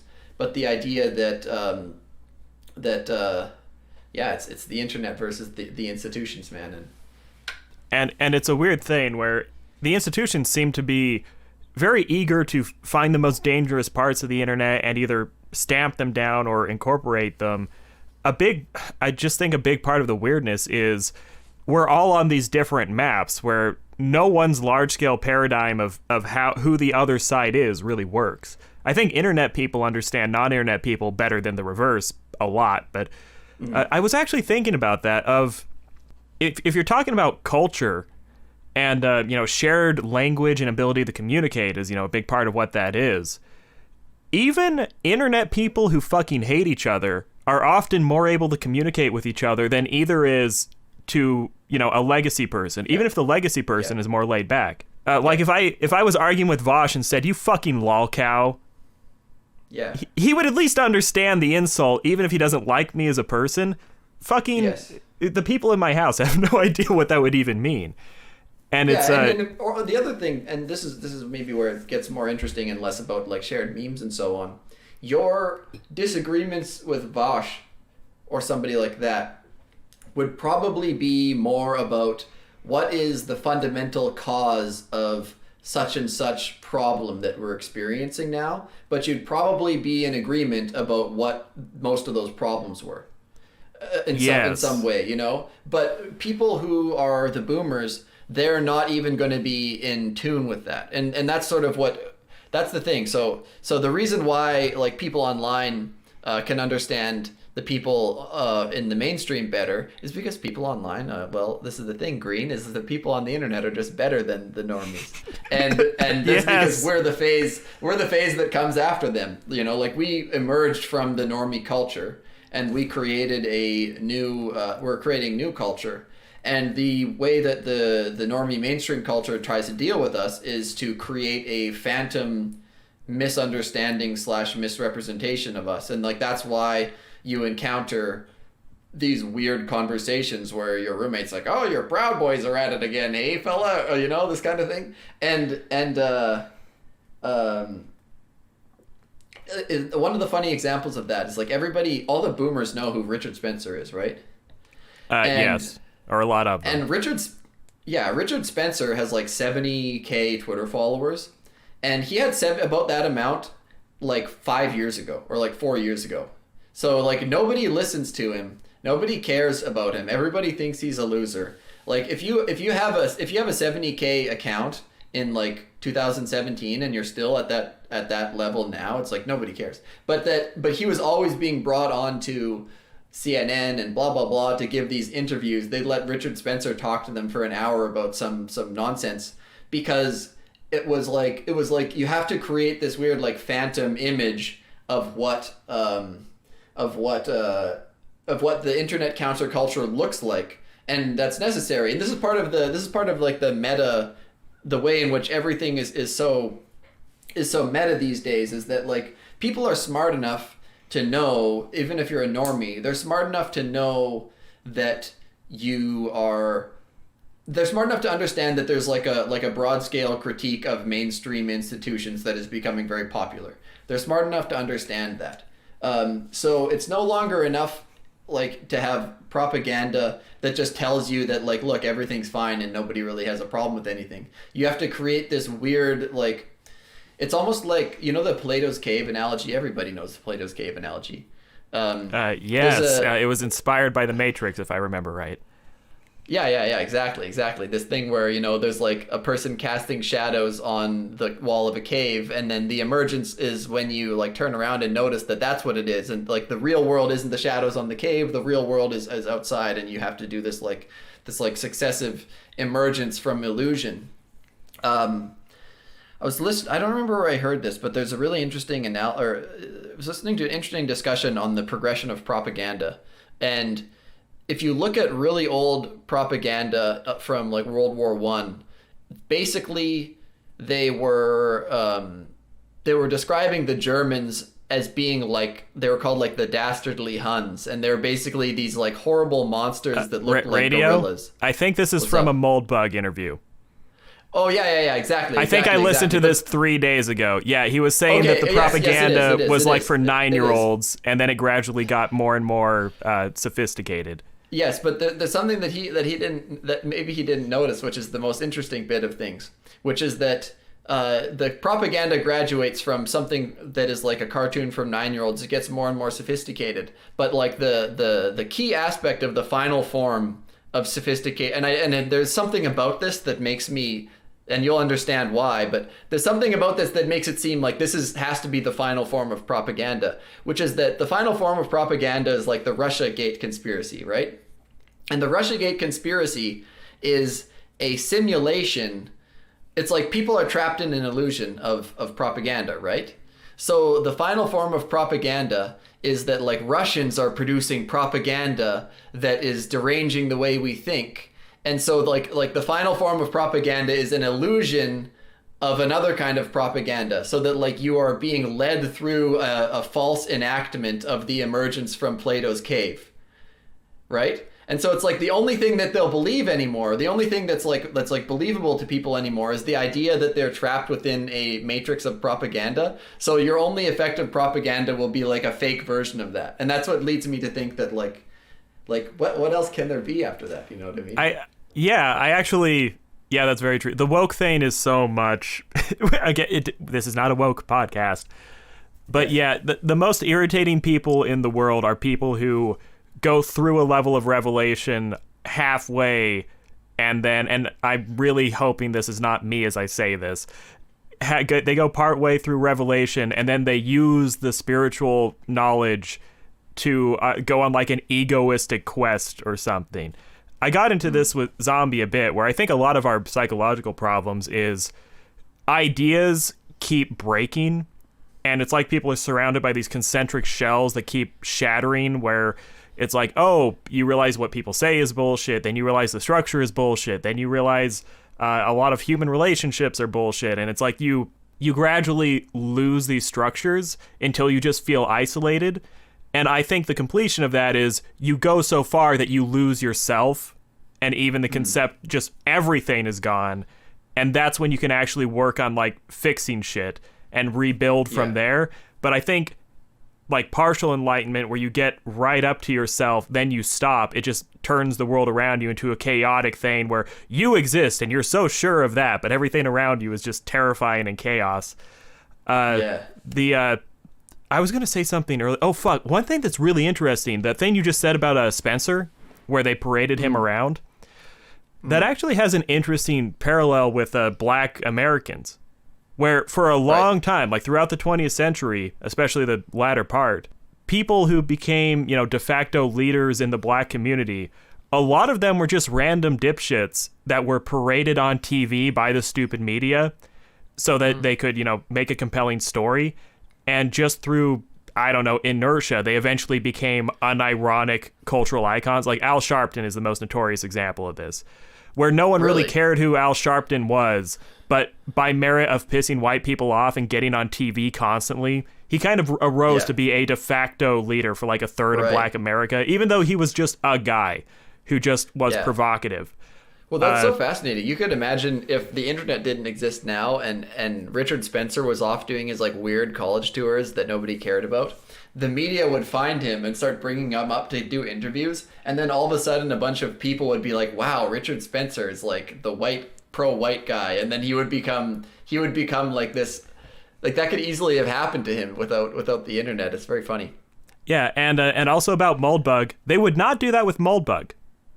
And Moldbug would not want them to do that. Like the guy who could take the mask off the culture and be like, oh, this whole system is filled with nonsense, they will leave him the fuck alone. The guy who is like a compelling enemy who wants to destroy your way of life, like he's all over the place. And that's it. Okay, I have an idea that I think is important. Do you have any clear place you want to take this? Because I have a few things I want to throw at you. Nope. Okay, we're kind of at a plateau here. This is a thing. Throw we were me. talking about the internet. Oh, did you say something? No, I just said throw it at me. Okay, sorry, I misheard you. We're talking about the internet and the structure and information flow. One thing that I think is so fucking overlooked in this is that the countercultural energy is so disconnected from the physical and the body. Bruh. And that is really important. Just to start this with an anecdote, I'm pretty damn sure this was Chomsky. But when the Arab Spring was happening, a lot of dictators tried to censor the internet. They tried to take down social media. And then when shit happened, there were a lot of street movements. Chomsky came out and said, yes, that's how that works. People got off their goddamn fucking cell phones, went out into the streets with their bodies, met people in real life, and the anti-establishment sentiment the energy went from this vapid online thing to more and more physical, and that's where it happens. And Chomsky will fucking yell at people as this old leftist guy, you have to go somewhere in real life because you're playing with fucking Monopoly money unless you are actually, embodying the dissent that you're trying to propagate. And I think a big problem with the internet is people are physically dispersed from each other. It's hard to show up physically. And the thing about the 60s counterculture is people saw bands that toured the country. People went to the same concerts. People in the same region would go to the beach together, or they'd go to the same park and they'd have a big protest. And what is radio? If I ask you, what is the most iconic event of the 1960s counterculture? I imagine you could tell me pretty easily. Woodstock, obviously. Yeah. Because it was like Mecca. It was a physical location that 100,000 people went to. And I think a big problem with the internet, Jordan Peterson's tours might actually be an early way of re-railing this in a way. But part of the problem with the internet is we don't meet physically. And there's probably a layer of thought in your head where it's hard for ideas to really manifest unless your body believes there are physical stakes involved in what's going on. And that's something the 60s had in spades. Is the boomers were a very physical culture. Maybe they weren't the most athletic, but they fucked in the park. They did drugs and looked at the sunset. They listened to real life bands. They went in buses and toured. There was such a physicality to the way they perceived themselves and the way they lived. And then in the internet, almost by definition, the most prominent people are the most cerebral. They're like, me and you, like fucking hermits who sit in their rooms and make shit. Gonna throw that at you. What are your thoughts about that?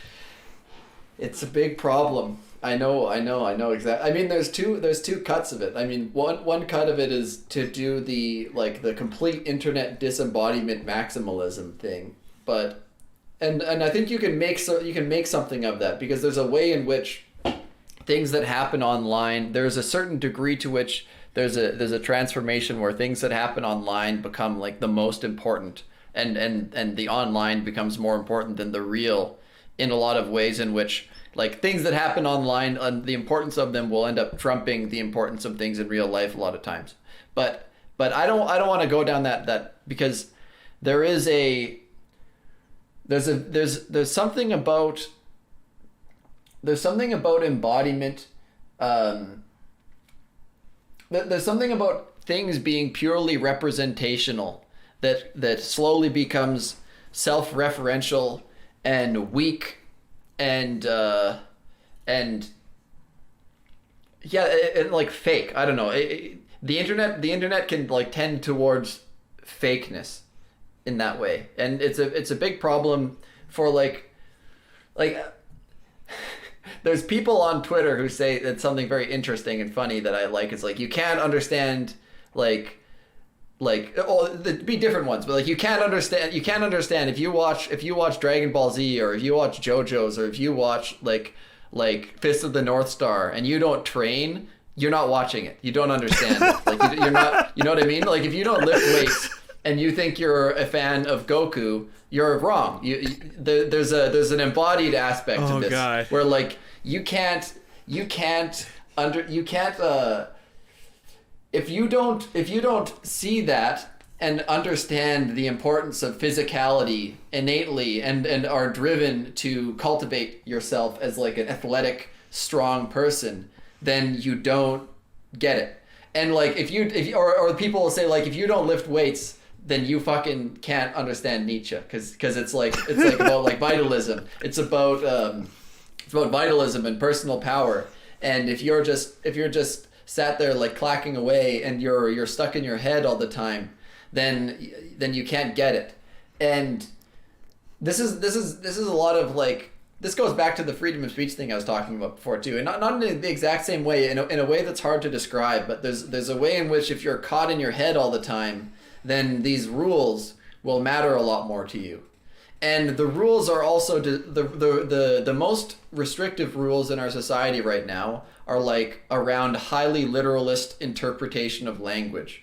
And the people who are most vulnerable to be controlled by these kinds of rules are the people whose minds are most occupied with a hyper-literalist, hyper-rational, very, very like caught in the head, over-intellectual way of thinking. Those are the people who are going to bump into these things so much. But the people who are more embodied and have a more like imagistic grasp on the world and have a more poetic mode of life will not encounter them as much. Like it's difficult to censor somebody if the way that they speak is not like obsessed with lingo and that sort of stuff. So there's a lot of, that's a little bit of a tangent, but I think more fundamentally, you need to get into your body.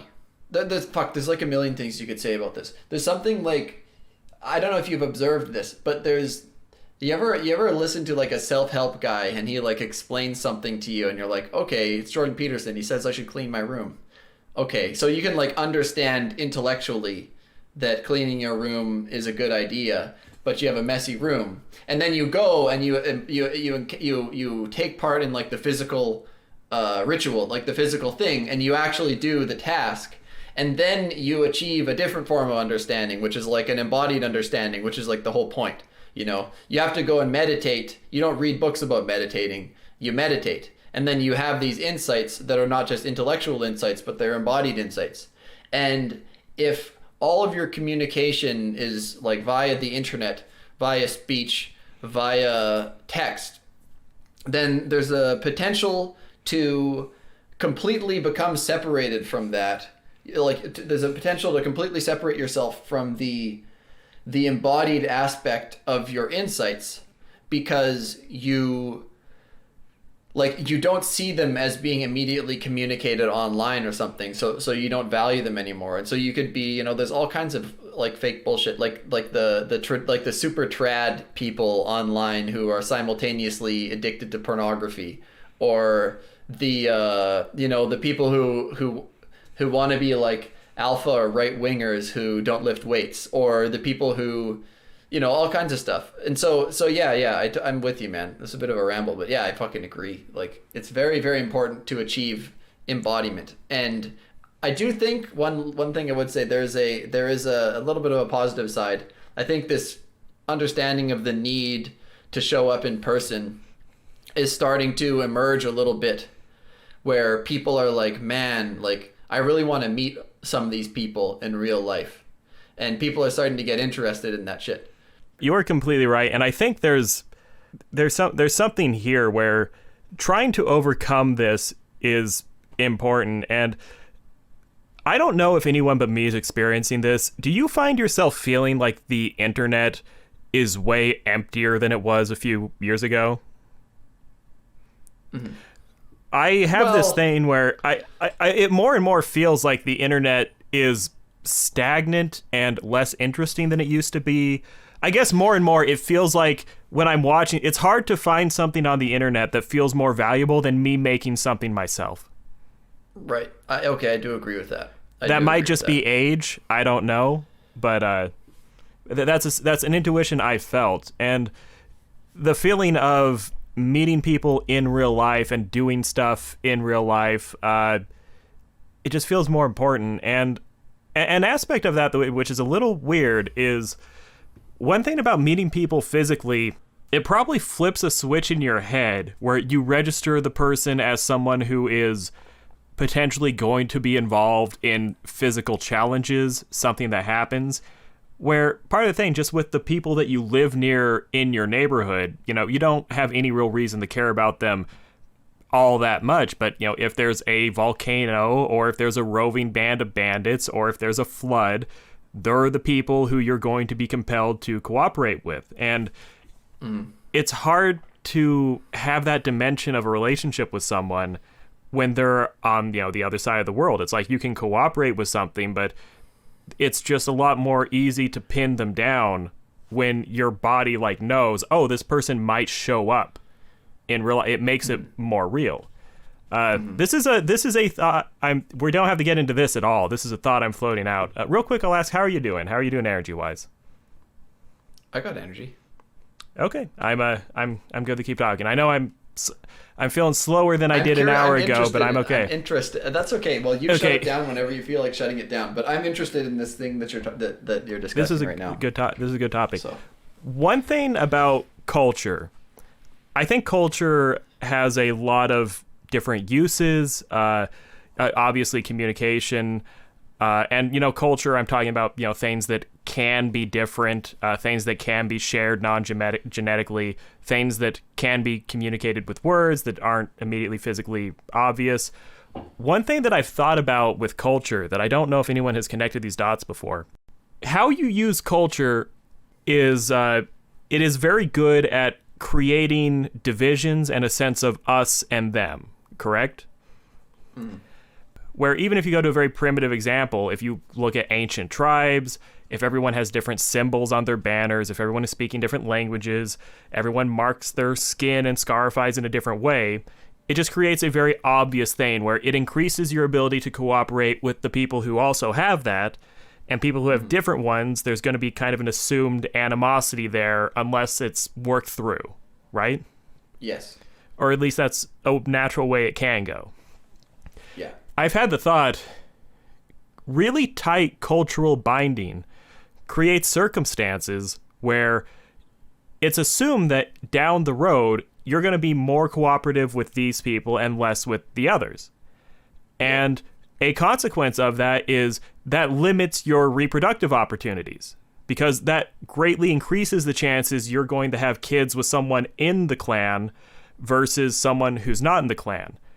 So I actually had the thought, if you engage in cultural activities that create a sense of unity in different clusters, that actually creates a circumstance where, in a way, you become related with the other person through your future shared descendants. So it might actually, culture might actually be a tool for, it like adds a 4-dimensional element to family, where your cousins are people where you're related to them, you know, in the whole structure of life on the planet Earth. Your neighbors, you're very close to them in the genetic fabric. But to get to them, you go a step back and then a step forward. Culture can create circumstances where you go a step forward and then a step back to get to the same person. Where in a sense, you can take non-relatives and through intense cultural binding, you can actually, like, 4-dimensionally, it's not as certain, but you can like 4-dimensionally like craft actual genetic relationships. Dude, that's so fucking crazy. Yeah, that's I know. So fucking crazy. Fuck. Man, honestly, that's one of the most insane things I've heard for so long. Yeah. That is so crazy. I think you're right. I might be. People I think that might be part of what's going on. It's so interesting. Because that's so fucking crazy. I was thinking about when you're discussing culture, because we were talking about embodiment, right? And we were talking about like how, you know, you want to have a connection to the physical when you like, you don't want to be like the ultimate cringe academic hyper intellectual is somebody for whom all forms and terminology, it's like, okay, so I have a word like a stick and it relates to like a piece of wood, and I've got a word like banana. Oh no, sorry, hold up. Oh yeah, your video just dropped out. You're okay, back. I'm back. Yeah. So I got a term like banana. Okay. So I have a term like that discusses a physical object. It's a word that links directly to a physical object. But like the ultimate cringe hyper intellectual is that like the progression of language and conception has gotten to the point where like most of the concepts that they care the most about just refer to other concepts. And if you follow that chain, they never actually reach anything physical. And so they're just this like purely intellectual, purely disembodied, whatever. And so when you talk about culture, part of it is like, well, okay, so you have a shared culture with people, but I mean, part of the thing with like, there's a lot of taboos around like racial stuff right now. So the idea of shared lineage is not seen as important, but it's almost like lineage is like the embodied form of the shared culture. But this thing that you've said, and that's part of the reason why like you feel certain kinds of alienation result from that, I think. But this thing that you've said is such incredible idea because it links it links embodiment back into purely what appear to be purely cultural unity. And I think you're correct that people, if you have enough of if you do a good enough job of the creation of a culture, then those people within that culture, even though they're genetically dispersed from each other, are, if you involve the forward in time, like literally like cousins and shit. And that's insane. That's so, dude, that's like, you fucking blew my mind. I'm serious. That's so crazy. And people see themselves as being connected to their like spouse by their children, right? They're like, we are, despite the fact that we lack genetic relation and blah, blah, blah, we are connected to, I mean, you have an actual relationship and everything. I'm not trying to be way too much into the pet breeding aspect of this, but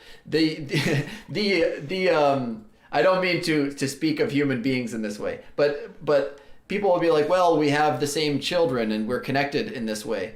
But when you consider what you said, people who are creating new cultural movements, if they succeed, then it's like the people in your cultural movement aren't just like your family metaphorically, but like they will be your family in like a long enough timeline.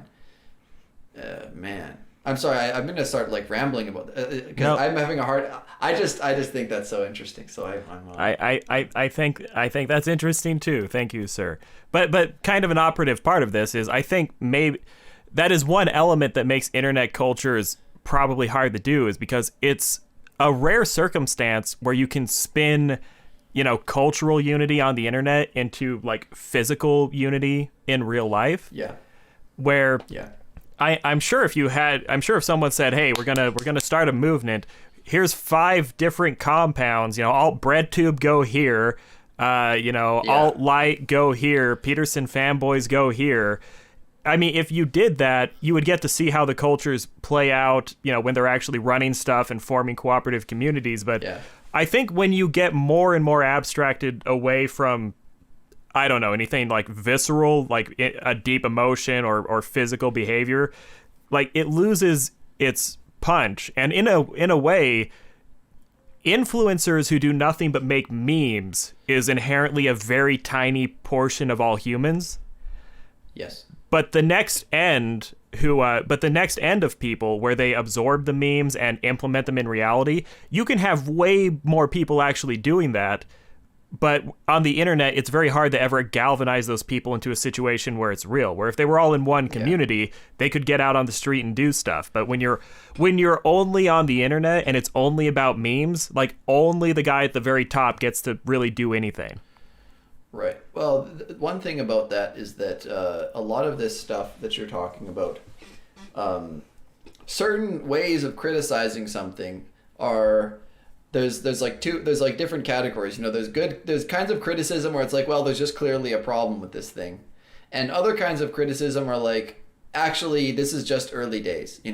The criticism of the technology itself of the internet was that, the capacity to actually run something like this at enough scale to do important things is not going to happen, and that's what all the early critics of the internet itself were. So but then now all those people look ridiculous, and it's only been a couple years since online subcultures started to become as interesting to people as they are now. It's only been a couple of years since that even started to happen. And so it's only been a couple, and it's been even less time since people started saying, wow, these cultures are really important to us. We need to start figuring out ways to turn this into something real, right? Like these countercultures, they're so important. We need to try to make these connections. And so like this kind of discussion that we're having right now is something that has been happening. I've only noticed that it started to happen in the last like year or so. So, okay, fine. Like people aren't having enough embodied connection with each other. So this way in which like you create a physical family and you create a physical community based on these shared interests is new, but that doesn't mean that it's not going to happen. You know, like I know like a lot of people in Toronto through the internet. I live in a bit of a secluded area, so it's a little harder here, but yeah. But if you lived in a larger city, then like you could meet people through the internet.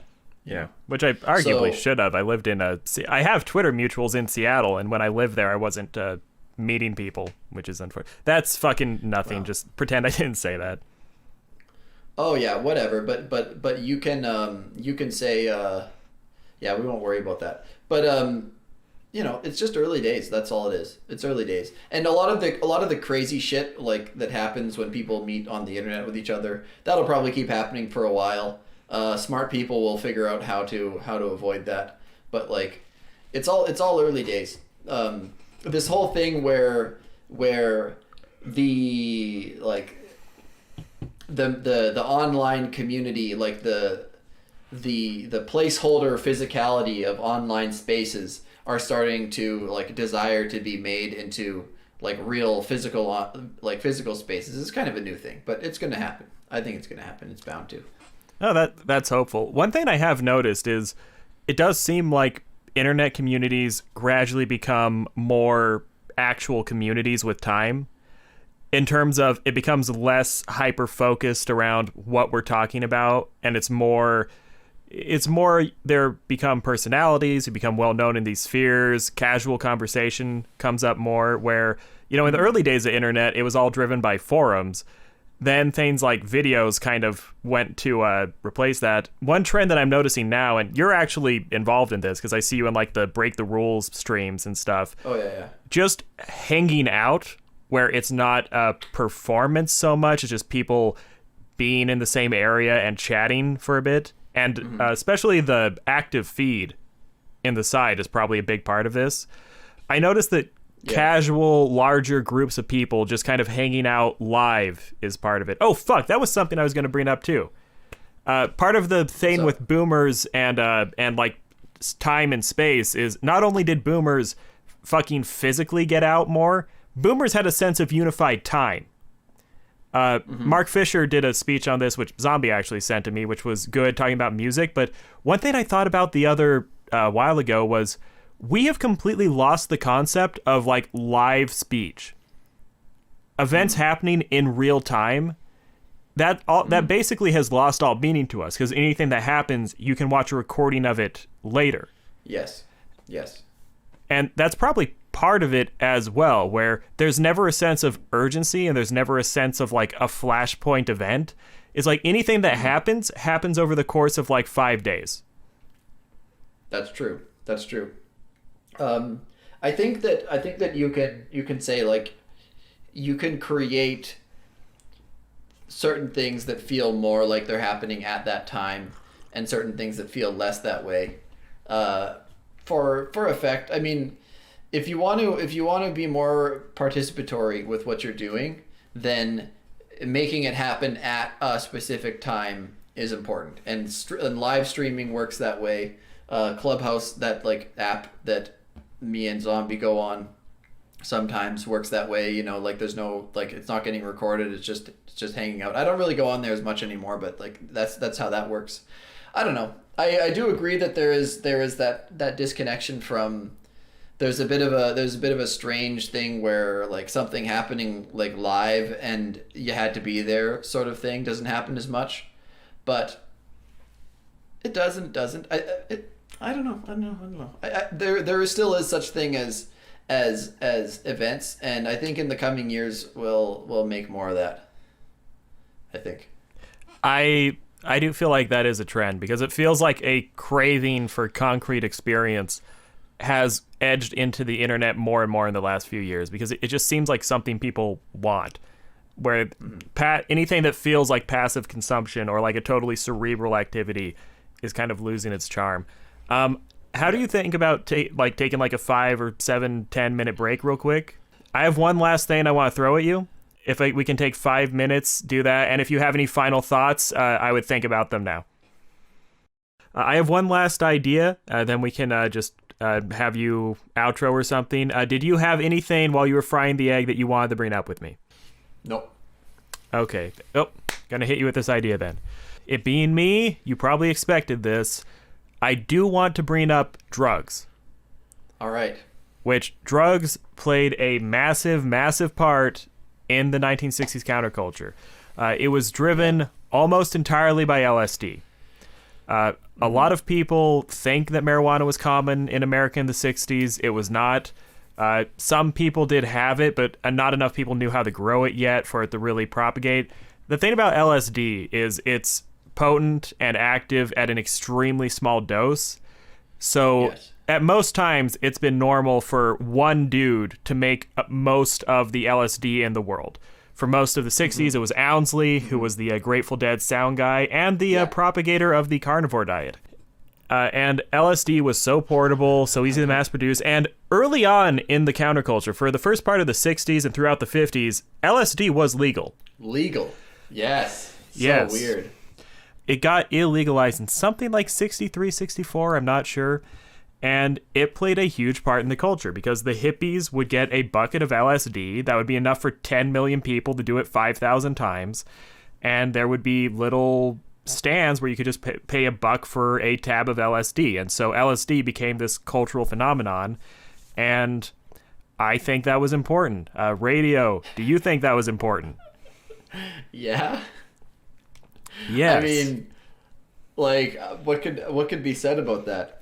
I mean, that's a funny question. Yes, it's important. What do I think about that? I think that LSD is fucking crazy, and imagining people living in that time with such a particular ordered worldview, just having that shit out there, legally being, like, young people legally passing that back and forth between each other, it's like insane to imagine what that would have been like. Absolutely insane. On the other hand, though, so here's something. I think one of the things about LSD is not I don't think there's anything special about what LSD does in an absolute sense. I think that LSD makes available to a lot of people, anybody of any persuasion, particular kinds of experiences that were usually only available to some small proportion of the population. So like mysticism has been around forever, and most of the time mysticism wasn't requiring you to be a like people nowadays like to think like, well, in these cultures they had magic mushrooms, or in these cultures they had whatever. But I don't think that mysticism was even primary. I mean, whatever, I'm not a fucking like anthropologist or something, but like mysticism is not something that has required drugs, especially like what's the name of Joan of Arc is one of my favorite stories about like a mystic, because I just think the story is so funny, because she's like a 13-year-old girl, and she had like visitations from angels. She probably would have been called schizophrenic now, and that's part of, it's a little bit sad that we don't take these people seriously anymore. But she had like visitations from angels and stuff like that, and the angels were telling her that she had to go and tell this like prince or this aristocrat in France that he had to build up an army and drive out the English, and like the entire nation rose up under the direction of these like mystical visions that she was having, and she fucking led an army, and I think they actually ended up expelling the English. But the point of that is that like that kind of intense visionary experience, encounter with the beyond, and so on and so forth, isn't something that requires drugs. It's just that the way that society usually works is that some small percentage of people will have access to this, and there'll be some particular form. I think psychedelics, they just kind of like gave that to everybody, and it's very strange. I have a bit of a weird or different feeling about it in the context of our culture now. I have a certain distaste for, like, I'm not anti-drug exactly, but I'm kind of anti-drug in a weird way, which is that I've said this to you before, but I think that because we are in such a materialist reductionist society, psychedelics play a particularly important role because it's like a visionary experience that comes along with it, that brings along with it a explanation in the form of chemistry.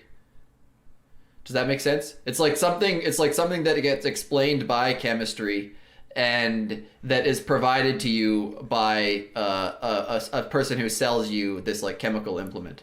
And so it's like gives people who would like, you couldn't just tell somebody like, listen, if you pray all the time, you're gonna experience like contact with God, and they'll be like, like loser, I don't want to do that. That sounds like some dumb thing that like a Christian would do. But if you're like, oh, here, take this chemical, and they'll be like, whoa, dude, and they'll do like the Funko Pop face, and then they'll get excited about it. No offense. And by the way, I don't feel that way necessarily about everybody who takes the drug. I just see that there's an aspect of that within the way that this stuff gets used. So I think there's kind of a double-ended thing. I think it does open people up spiritually, but it's also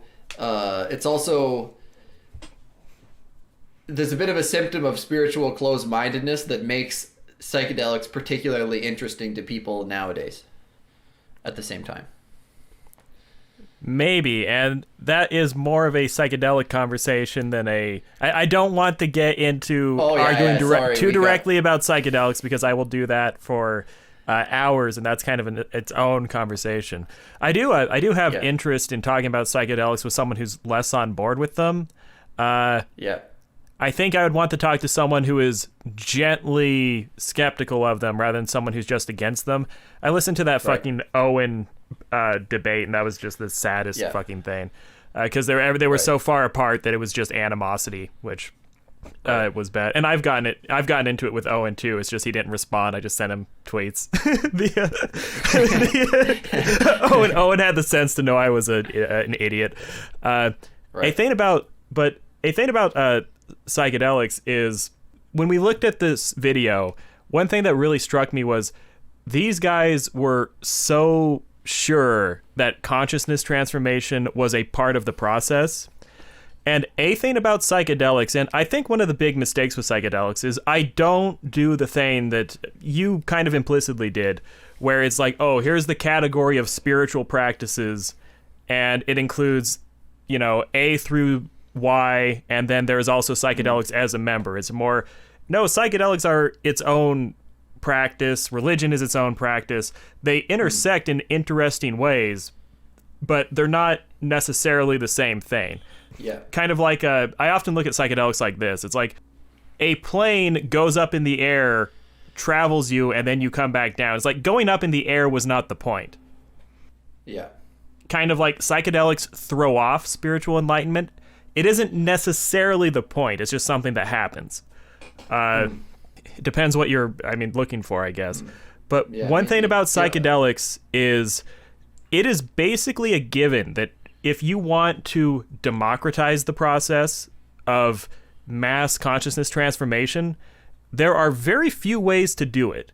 And particularly, if you want to move it in the direction of loosening boundaries, silencing cultural structures and cultural posturing, and especially even moving it in the direction of the body, there are very few ways that are easily accessible and easy to replicate that are other than psychedelics. And I completely believe that the access of LSD is a major force in what propagated the 60s countercultural movement. Because one thing about the 60s, and we talked about this a bit earlier, the 60s counterculture, it was almost entirely unified by reducing boundaries, reducing rules, reducing established norms. It did bring in positive new ideas too, but the overall direction of what they did was in the direction of fluidity and a loosening of boundaries.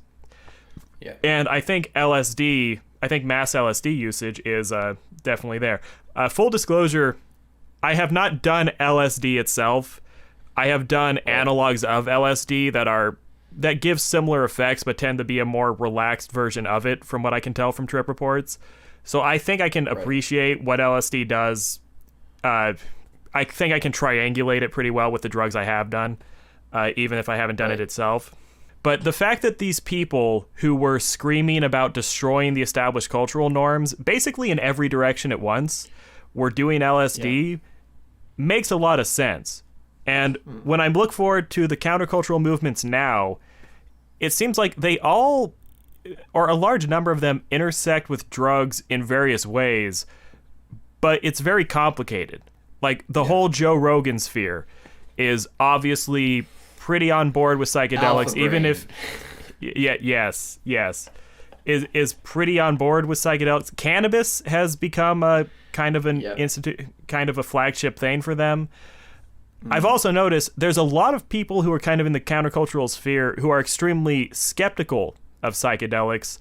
Yes. But psychedelics, their role in what's going on keeps growing, and I'm interested in where that's going to go. I mean, obviously I see my role as trying to kind of force that issue, but here's something. So the people who there's no strong anti-psychedelic atheists within countercultural movements. That's a beautiful thought. And there's a reason for it, which is that I actually do think, I know you don't agree, whatever, but I think the reason is that psychedelics do have they sit closely within like a structure of other ways for having visionary experiences, or other ways for like communicating with your religious cognition and so on. So I think there is something like there's the point being, when you say there's anti-psychedelic people, it's important to understand that doesn't mean that there are any countercultural people who don't think that anything that falls into those categories is going to be required for transformation. Most of the people who are countercultural people who are anti-psychedelics are like, we need like religion, and like people need to like pray more and this kind of stuff. But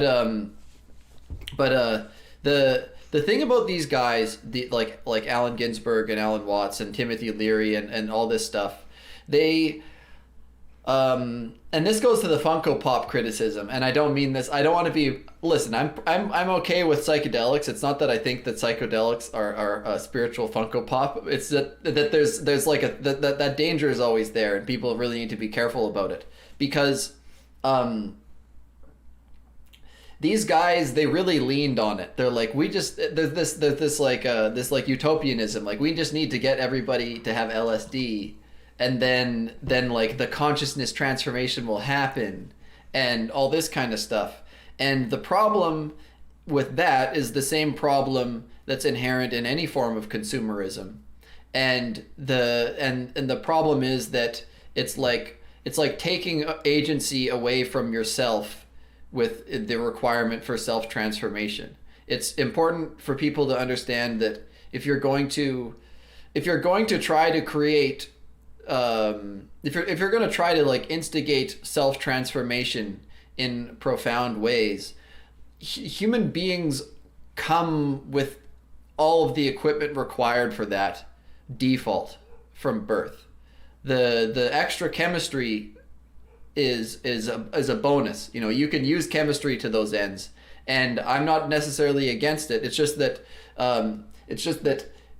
you have to be very careful about allowing the like the consumerist sort of reliance upon the external instigator in this way. That's really the issue, is that people need to understand that like you have that potential in you, and like people have the potential to create massive transformations in consciousness through effort, through practice and stuff like that. And that I think it's more important to develop that faculty than it is to develop a relationship with a consumable product, essentially, that will like instigate that for you.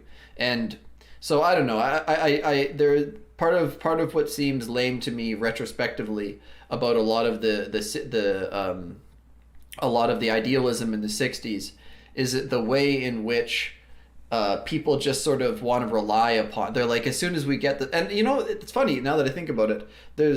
I feel like I'm guilty of this with my idealism about the internet, you know, and just like expansion of freedom on the internet. There's a parallel here where like so many people are just like, all you need to do is just get people the ability to post freely on the internet, and then everything will sort of take care of itself. There's a bit of that that tendency to like lean upon something external rather than focusing on a move to really like solidify a form of competence within yourself and within your community, I guess. Oh, okay. Was that you speaking as a representative of the current counterculture, you think, or me?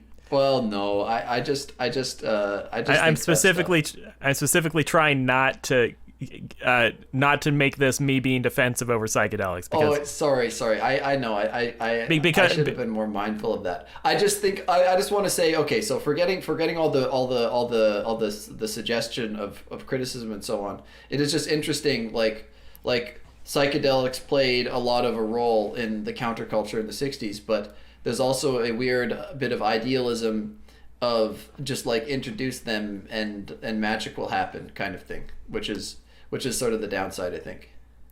But yeah, whatever. I don't know. Sorry. Sometimes it does work that way. Well, maybe you're right. Maybe you're right. Okay. That's the thing. Maybe you're right, but I'm not saying that's always how it goes, or even usually, but sometimes that happens. Oh fuck! I had to adjust my foot there. Right. But I find it interesting because I don't see any future where this countercultural mood we're in, where there's so much dissatisfaction and so much dissidence, and in a piecemeal fashion, so many of them are involved with psychedelics. I don't see any future going forward where psychedelics don't become more of a wedge issue with what's going on right now culturally. And again, partially because I'm hoping to make it one. And two, I don't see it being very settled, where people seem to be all over the place on this, but it's almost a guarantee that it's going to become more and more prominent, especially now that there are significant parts of the country, and yours as well, where you can get access to these pretty easily. I'm right next to Oregon, and Oregon decriminalized all drugs, and I see this speeding up, but I also don't see I don't see anyone really having a handle on what this means. Yeah. I mean, the psychedelic renaissance, as they call it, as far as I'm concerned, is completely going to happen. No question about it. Like 10 years from now, there's going to be like psilocybin therapy and different kinds of probably like MDMA therapy and stuff like that is going to be all over the place in Canada, the US, Europe, and so on. There's just no, I see something really crazy would have to happen in order to prevent that.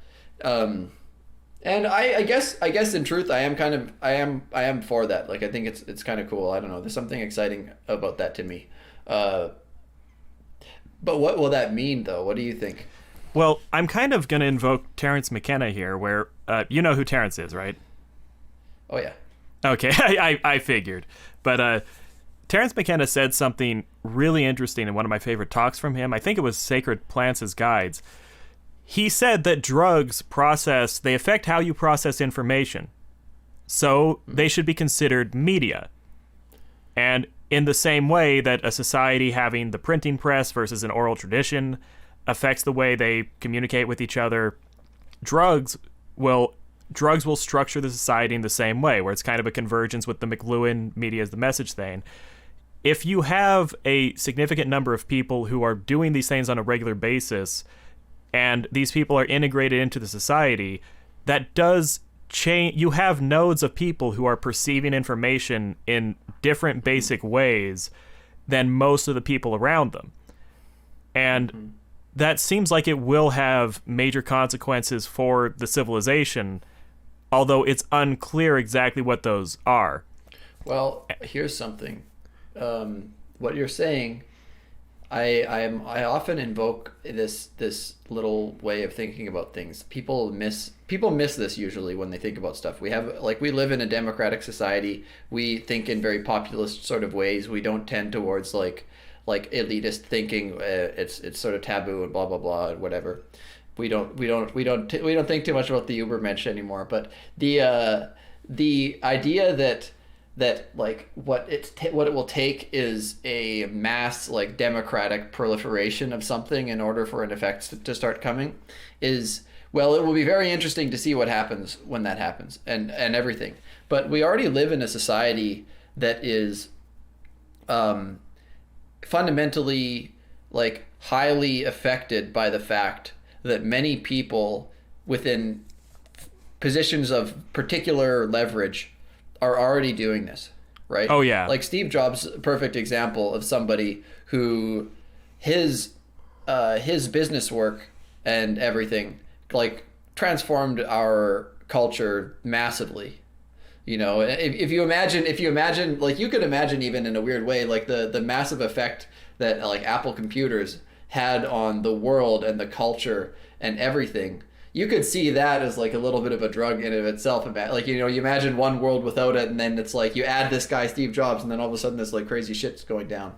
And the amount of you know tech elites and so on who were practicing similar things, I'm sure, is a very large number. The amount of cultural elites who are doing that is an extremely large number. So the nexuses, like the points of origin from where the most societal transformation emerges, these like points of origin, these like highly leveraged important people, those people are already doing this stuff you're talking about.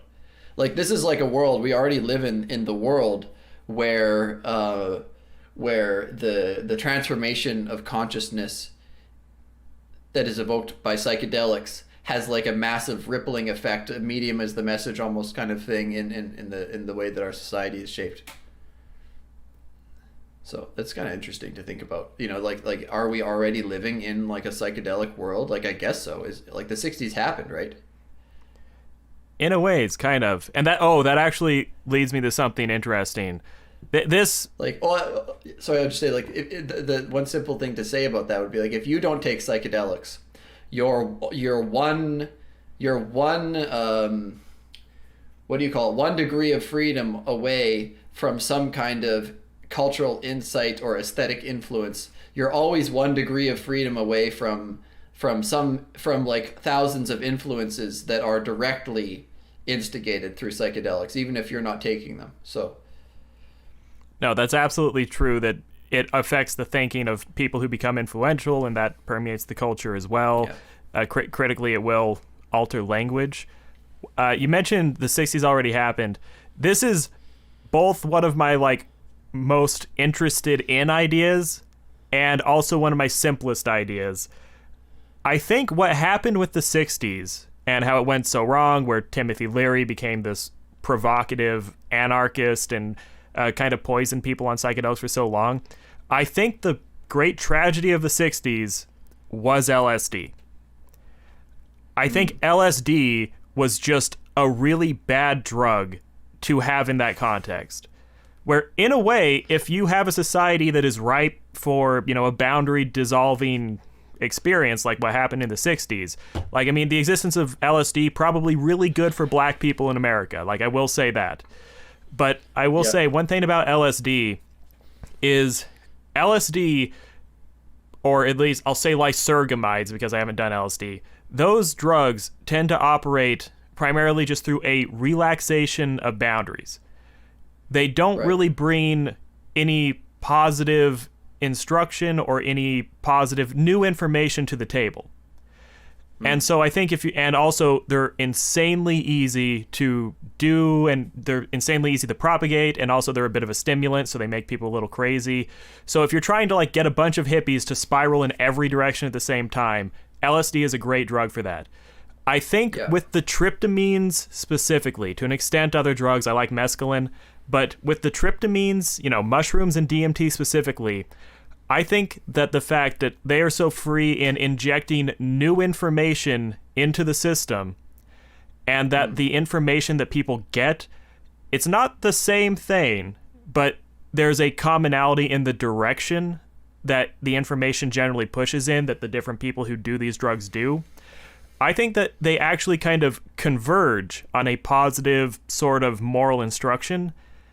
I think that the reason the psychedelic renaissance is going so well compared to the 60s is we simply have better drugs now.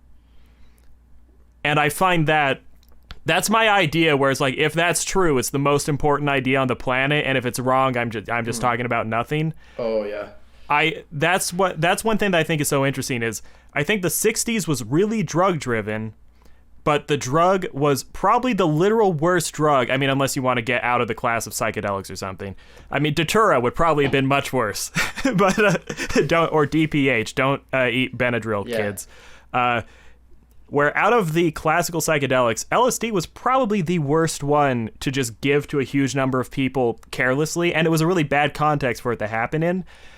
It's like now that mushrooms and to an extent ayahuasca is on the table, and it's circulating through and intersecting with these countercultural movements in all these different ways, but it's unclear. I'm really interested in what that means, because no one's really done anything with it yet. But I think there's a potential for these substances, the tryptamines, to give a sort of emotional convergence rather than an intellectual diaspora, which is what happens with LSD. So that's a more of a psychedelic conversation still, but that's something that people really overlook is in the 60s, we had this crazy surge of energy, but it was almost all driven by LSD. We have many drugs on the table now.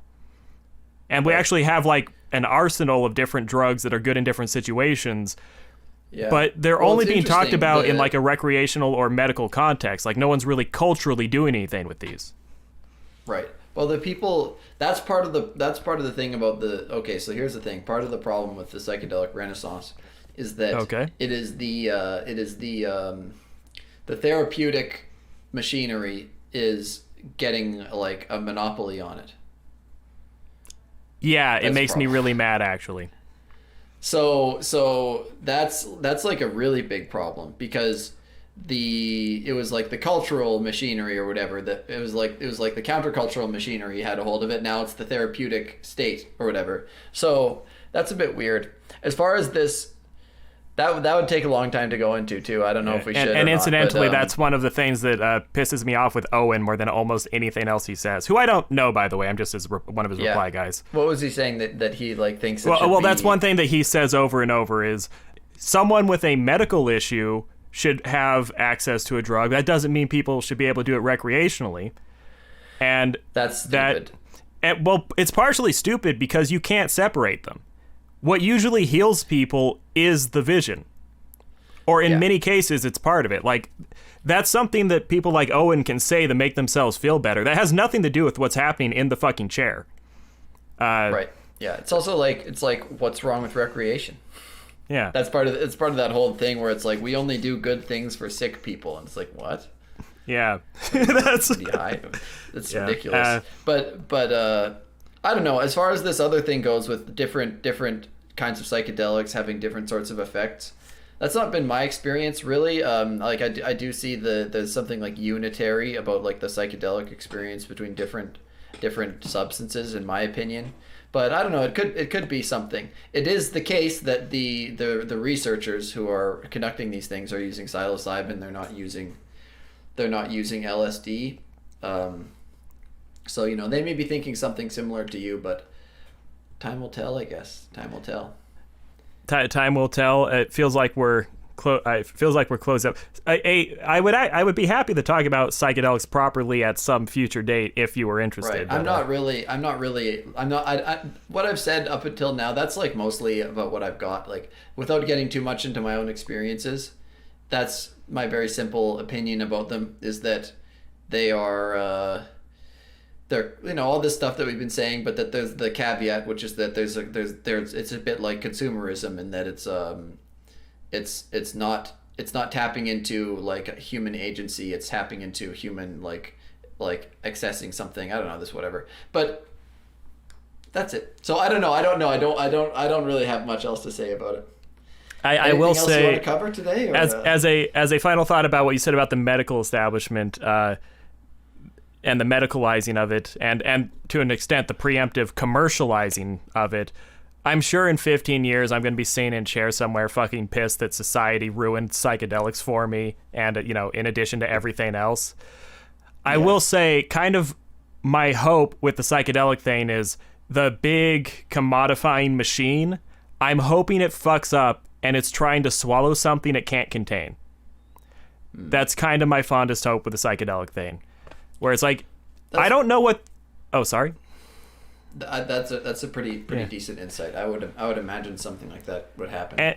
And it's like, I don't know what the spawn rate of greens will be when people take mushrooms. Maybe it's 1%, maybe it's 1 out of 1,000. But like, if 1 out of 1,000 people have experiences like I did when they take mushrooms, and you give them to 10 million people, that's still a lot of fucking people. I fucked up. Is that 10,000 people? Or 100,000? Neither was I. Wait, if what percentage of what?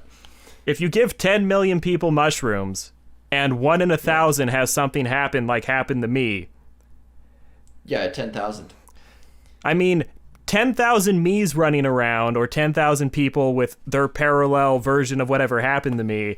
Like, that's interesting. And I mean, if there are 10 million depressed people that you give mushrooms, I don't even know if this is good. I just have a feeling it's going to lead to something. Okay. It'll lead to something, all right. That's for sure. That's for sure. Yeah, I probably actually shouldn't say this in public. Thank God no one knows who I am. Okay. I'm pretty tapped out. We've been talking for a while, Radio. How are you feeling? Yeah. Anything you want to say before we wrap up? Okay, no, Radio. Man, that's it. I will Thanks say, for having me on, though. I had a good time. I've been wanting to talk to you for a while. I'm sad that my favorite podcast is not making new episodes now, so at least I got to talk to you directly. Well, what are you gonna do? But you know what Don't you do. worry, You make your own podcast. That's what you I'm fucking do. I'm not going anywhere, and I might make my own show. Zombie's got his thing now, so there's it's not like there's no more zombie and radio in the world, but no. Well, I appreciate this so much, Radio. This has been great. All the info will be in the description. I highly encourage people to go check you out, find you very interesting. Yeah. Thank you very much. All right, take care.